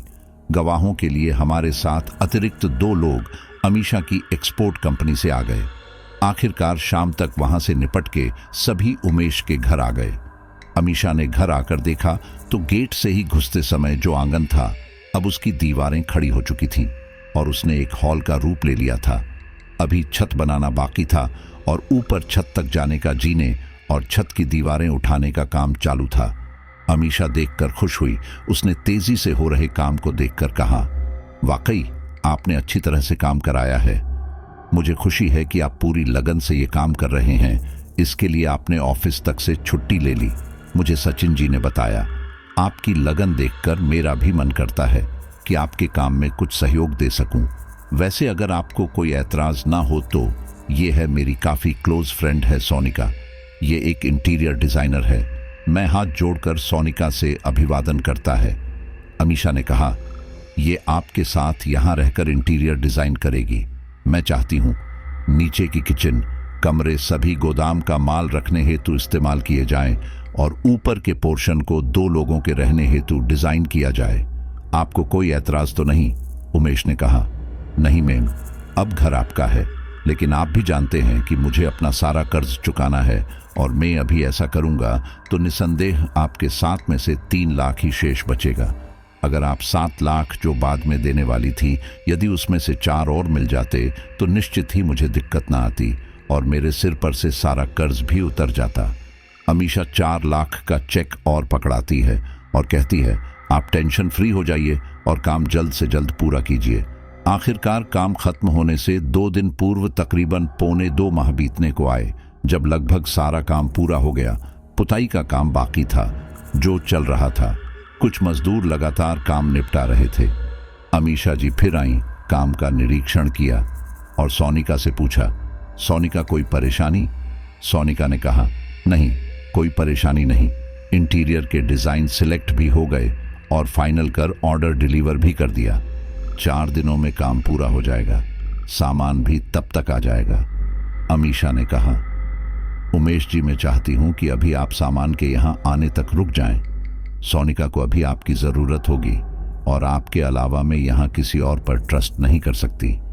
उमेश ने कहा, जी जैसा आप कहें। सोनिका अब मकान का इंटीरियर वर्क भी कर रही थी, साथ ही शाम के समय लौटने पर उमेश को खाना भी बना कर देती। उमेश ने पड़ोस के उसी घर में एक कमरा किराए पर लिया था, जहां उसने उस रात भयभीत हो दुकान के चबूतरे पर रात गुजारी थी। और निर्माणाधीन घर के आगे 2 टेंट थे, जहां देर रात रुककर उमेश और सोनिका अपने अपने टेंटों में सो जाते। सुबह कुछ देर उमेश काम देखता और ऑफिस जाता। उमेश ट्रांसफर लेने के लिए भी आवेदन कर चुका था। वो चाहता था जल्दी से जल्दी मकान बने और वो यहां से निकले। चौथे दिन सोनिका द्वारा ऑर्डर किया हुआ सामान आ चुका था। सोनिका और उमेश ने सभी सामान को रात 11 बजे तक अंदर शिफ्ट करवा दिया था। सामान लाने वाली गाड़ियां लौट चुकी थीं। सोनिका पैकेट और पैकिंग के अंदर आए सामान का निरीक्षण कर रही थी। अब तक रात के 11:30 हो चुके थे। सोनिका ने कहा, उमेश जी ये सामान अभी सेट करें या सुबह के लिए छोड़ दें? उमेश ने कहा, सोनिका जी अब चलकर सोते हैं, ये सब सुबह देखेंगे। सोनिका ने कहा, उमेश जी क्यों ना आज हम यहीं सो लें, क्योंकि टेंट में तो इतने दिनों से तो सो ही रहे हैं। ये सुनते ही उमेश को मन ही मन ये भय उत्पन्न होता है कि यदि ये बात खुल गई तो सबका उस पर से विश्वास खत्म न हो जाए। लोग उसके बारे में क्या सोचेंगे, क्योंकि रात की इस घर की भयानक सच्चाई उमेश अब अच्छी तरह जानता था। इसलिए वो टालमटोल करने लगा। उमेश ने कहा, सोनिका जी मैं यह मकान बेच चुका हूं और मेरा मानना है कि जब तक नए मालिक इस घर में गृह प्रवेश, पूजा इत्यादि न कर लें, हमें नहीं लेटना चाहिए, क्योंकि यह बिक चुका है और नया निर्माण भी हुआ है। अतः ऐसे मकानों में मेरा मानना है कि वस्तु दोष उत्पन्न हो जाता है। जब पूजा, गृह प्रवेश आदि हो जाए तब चाहे जितना सोना। सोनिका ने कहा, क्यों, आप भी तो ऑनर रहे हो, भले ही पुराने क्यों ना हो, लेकिन पूजा वगैरह तो आपने भी कराई होगी। उमेश ने कहा, जी हाँ, लेकिन उस समय नया कंस्ट्रक्शन कराया था। अब फिर से मकान में पूजा होनी चाहिए, क्योंकि ऐसे मकानों में भयंकर वस्तु दोष उत्पन्न होता है। सोनिका जी रात बहुत हो रही है, आइए चलते हैं। सोनिका ने कहा, उमेश जी हम दोनों ही पिछले लगभग 2 माह से टेंटों में सो रहे हैं। आज इस नए घर में मेरी सोने की इच्छा है। आपको सोना हो तो सोइए, यदि आपको टेंट में सोना हो तो वहां सोइए। मैं तो आज इसी मकान में निश्चित होकर सोऊंगी। उमेश अब वहां सोना नहीं चाहता था, क्योंकि उस मकान की काली सच्चाई और भयानकता से अच्छी तरह वाकिफ था। लेकिन उसका मन सोनिका को वहां अकेले छोड़ने को तैयार नहीं था और सोनिका उस मकान में सोने की जिद पकड़ बैठी थी। उसने अपना बिस्तर टेंट से निकालकर नए हॉल में लगा लिया था। उमेश ने फिर कहा, बिना पूजा पाठ सोना इस तरीके से आपको बुरे सपने या बुरा अनुभव दे सकता है। मेरी मानिए तो अभी टेंट में ही सोइए। क्योंकि एक बार एक जगह मेरे साथ भी बुरे अनुभव हुए हैं। सोनिका ने कहा, आप चाहे कुछ भी कहें, लेकिन बार बार पूजा करवाना, ये आपके तरीके या आप कह लीजिए ऐसे अंधविश्वासों पर मुझे यकीन नहीं। उमेश चुपचाप बाहर आ जाता है और सोने की तैयारी करता है। उधर सोनिका भी फ्रेश होने जाती है।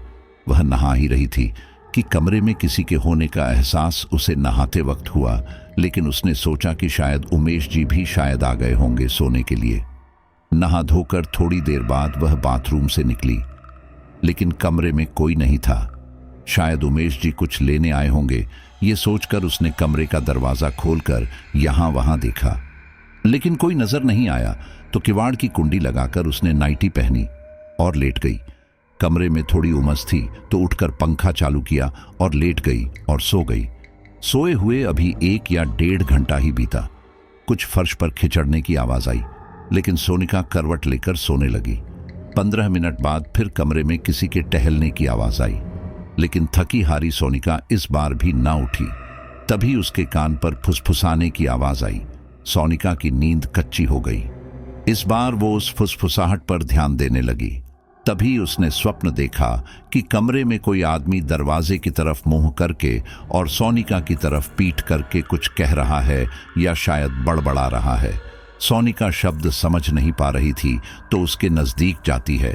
चारपाई से 2 कदम ही आगे बढ़ाए कि स्पष्ट शब्द सोनिका के कान में गूंजे। अनजानी आवाज आई, चले जाओ यहां से, चल जा। फिर तेज आवाज आई, निकल जा यहां से। सोनिका कांप गई उसकी आवाज सुनकर और उसकी आंख खुल गई।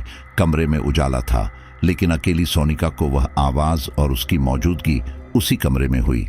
सोनिका डर से भयभीत थी, इसलिए धीरे से दरवाजा खोलकर झट से मैन गेट के बाहर आ गई और सीधे उमेश के टेंट में आ गई।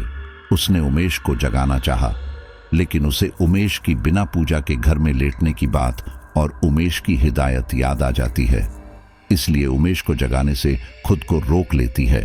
नींद भी आ रही थी और वापस कमरे से बिस्तर निकालकर लाने में सोनिका को डर भी लग रहा था। अतः बिना बिस्तर के अपने टेंट में डली खाली चारपाई पर जाकर लेट गई। नींद तेज थी, लेकिन खाली बिस्तर पर लेटने से चारपाई के बाण अब छिदने से लगे थे तो उकता कर बैठ गई। सिर भारी होने लगा था तो अपने टेंट से निकलकर वापस से उमेश को उसकी चारपाई पर एक तरफ करवट लिए सोते देखा और उसके बगल से चुपचाप लेट गई। तभी उमेश ने भी करवट ली और हाथ सोनिका के पेट पर रखा और पैर सोनिका के पैरों पर रख फिर गहरी नींद में चला गया। सोनिका का पूरा बदन कांप सा गया। अब उमेश का चेहरा सोनिका के चेहरे से टच था और सांसें सोनिका के गालों से टकरा रही थीं। सोनिका ने धीरे से उमेश का हाथ पकड़ा और उमेश की कमर पर रखा। तभी उमेश दूसरी ओर करवट ले गया। अब जाके सोनिका को चैन आया और सोनिका सो गई। सुबह चिड़ियों की चहचहाट से सोनिका की आंख खुली। उसने देखा उसके हाथ के ऊपर उमेश का सिर और चेहरा सोनिका की छाती को स्पर्श कर रहा था और उमेश के एक हाथ उसकी छाती से होता हुआ सोनिका के चेहरे पर था। सोनिका को किसी पराये व्यक्ति का अजीब सा एहसास हुआ, पर उमेश के होश में आने से पहले वह उठना चाहती थी तो उसने उमेश के सिर के नीचे से अपना हाथ निकाला और धीरे से अपनी छाती से उमेश का हाथ उठाया। तभी उमेश उठ खड़ा हो गया। उमेश अचंभित सा होकर बोला, तुम यहां कैसे? सोनिका शर्माते हुए बोली, जी मैं वहां पर सोई थी, लेकिन वहां अजीब सा सपना देखा तो फिर वहां से इधर आ गई। डर की वजह से बिस्तर ला नहीं सकी और आपकी नींद भी खराब करना नहीं चाहती थी, तो खाली चारपाई पर उधर लेटने में प्रॉब्लम थी तो आपके पास लेट गई, सॉरी। उमेश ने कहा, मैंने तो पहले ही कहा था, लेकिन तुम। सोनिका बिस्तर से खड़ी होते हुए बोली, सॉरी मांगी ना, अब चलो जल्दी से तुम भी तैयार हो जाओ, सामान सेट करवा लो। अमीशा शाम तक आ जाएगी, मैं कपड़े चेंज कर आती हूं। बाद में फ्रेश होकर दोनों काम में लग जाते हैं, दोनों सामान सेट कर लेते हैं। दोपहर को उमेश के कमरे पर सोनिका उमेश को खाना परोसती हैं, परंतु पहले जो उसके काम में फुर्ती और जल्दी जल्दी खाना बनाकर उमेश और खुद भी जल्दी जल्दी उस घर में काम निपटाने की जल्दबाजी रहती, उसकी जगह अब उसके काम में शालीनता, चेहरे पर मुस्कुराहट और आंखों में शर्म थी। सोनिका अब मन ही मन उसे चाहने लगी थी और रात को उमेश का उसके साथ लेटना उसे गुदगुदाता और अचानक ही वो हल्की सी मुस्कुराहट के साथ हंस जाती। उमेश को उसकी मुस्कुराहट समझ नहीं आती। शाम को अमीशा मैडम आती है और उमेश को पेमेंट करती हैं। अमीशा ने उमेश को चेक दिया। उमेश चेक लेते हुए बोला, अमीशा जी कुछ गलती हो गई, ये तो 4 लाख है, आपको सिर्फ 3 देने हैं। अमीशा ने कहा, आपने जितनी लगन और तेजी के साथ काम किया वो मेरे लिए बहुत जरूरी था, यह मेरी तरफ से आप रखिए। सोनिका, सामान पैक कर लो, कल सुबह मैं तुम्हें लेने आ जाऊंगी और माल भी इसमें कल से रखवा दूंगी। उमेश जी, अब आप भी फ्री हैं। उमेश ने कहा, लेकिन अमीशा जी मेरी एक राय है, इसमें सामान आदि रखने से पहले एक बार पूजा करवा लें तो बेहतर होगा, फिर आपकी मर्जी। सोनिका ने कहा, हाँ मैम, कल मैं खुद यहां सोई थी। उमेश जी ने मना भी किया, लेकिन मैं नहीं मानी और सोने पर मैंने भी मैडम भयानक सपना देखा। अमीशा ने हंसते हुए कहा, लगता है तुम्हें उमेश जी ने डरा दिया, और फिर गाड़ी में बैठते हुए कहा, अच्छा उमेश जी, नमस्कार। सोनिका, कल तक पैकिंग कर लेना। सोनिका ने कहा, जी अच्छा। अमीशा चली जाती है और शाम तक सोनिका अपनी पैकिंग कर लेती है और उमेश भी टेंट वाले को अगले दिन टेंट ले जाने के लिए कॉल कर देता है। सोनिका आज शाम का खाना बनाती है, पर न जाने अब उसके चेहरे पर सुबह वाली वो खुशी गायब थी। उसकी उदासी का कई बार कारण जानना चाहा, लेकिन वो टाल देती। आखिरकार दोनों आज रात अंतिम बार अपने अपने टेंटों में चले जाते हैं। उमेश को उसके उदास होने से अजीब सी उत्सुकता भी थी, लेकिन सोनिका ने कुछ न बताया था। सुबह टेंट वाला आया, टेंट घर ही कर ले गया। तब तक अमीशा की गाड़ी आ जाती है। सोहन ड्राइवर ने कहा, सोनिका, मेम साहब ने आपको लाने के लिए मुझे भेजा है, चलिए। सोनिका तरसती आंखों से उमेश को देखती हुई बाएं करती है। उमेश भी बाएं करता हुआ कहता है, सोनिका मेरा मोबाइल नंबर तो है ना, कभी कभार याद कर लेना। मुस्कुराते हुए सोनिका चली जाती है। उमेश भी अपने ऑफिस चलने की तैयारी करता है। कुछ दिनों में ऑफिस से ट्रांसफर लेटर मिल जाता है और कानपुर जाने की तैयारी कर लेता है। लेकिन अब उमेश खुश था और ये सब जानकर मुझे भी खुशी हुई, लेकिन ये मालूम नहीं हुआ कि आगे उस मकान का क्या हुआ। मुझे उमेश की अगली सूचना का इंतजार था। आखिरकार 3 महीने बाद उमेश की कॉल आई। वो गांव आ रहा था क्योंकि उसकी शादी होने वाली थी, और शादी कानपुर के ही एक टेक्सटाइल कारोबारी अमर सिंह की बेटी के साथ तय हुई। और कमाल की बात ये कि उसकी लड़की भी दिल्ली में इंटीरियर डिजाइन का कार्य करती है। वो तो बाद में मालूम हुए कि वो और कोई नहीं, सोनिका ही थी। दोनों ही इस शादी को लेकर एक्साइटेड थे। इस बार दिसंबर में शादी फिक्स की गई थी और वो मकान अब केवल सामान रखने की जगह बन चुका था, जैसे कोई गोदाम। इसलिए किसी को कोई दिक्कत न थी, लेकिन वास्तव में वह एक रहने लायक मकान न था, और अब हम सभी ये जानते थे। तो साथियों, आज की हमारी ये कहानी यहीं पर कंप्लीट होती है, और मुझे पूरा यकीन है कि आपको ये स्टोरी काफी पसंद आई होगी। हालांकि मैं जानता हूं कि काफी कम लोग ऐसे होते हैं जो सबसे आखिर तक कहानी को सुन रहे होते हैं। तो अगर आप उन चुनिंदा लोगों में से हैं जो आखिर तक कहानी को सुन रहे हैं, तो आपका तहे दिल से बहुत बहुत आभार। और हाँ, कमेंट में ज़रा ये भी बता दो कि ये कहानी आपको कैसी लगी है। और नेक्स्ट स्टोरी आपके लिए जल्द ही आने वाली है, वो भी बहुत ही कमाल की रहने वाली है। तो तब तक के लिए अपना ख्याल रखिए, दूसरों का भी ख्याल रखिए।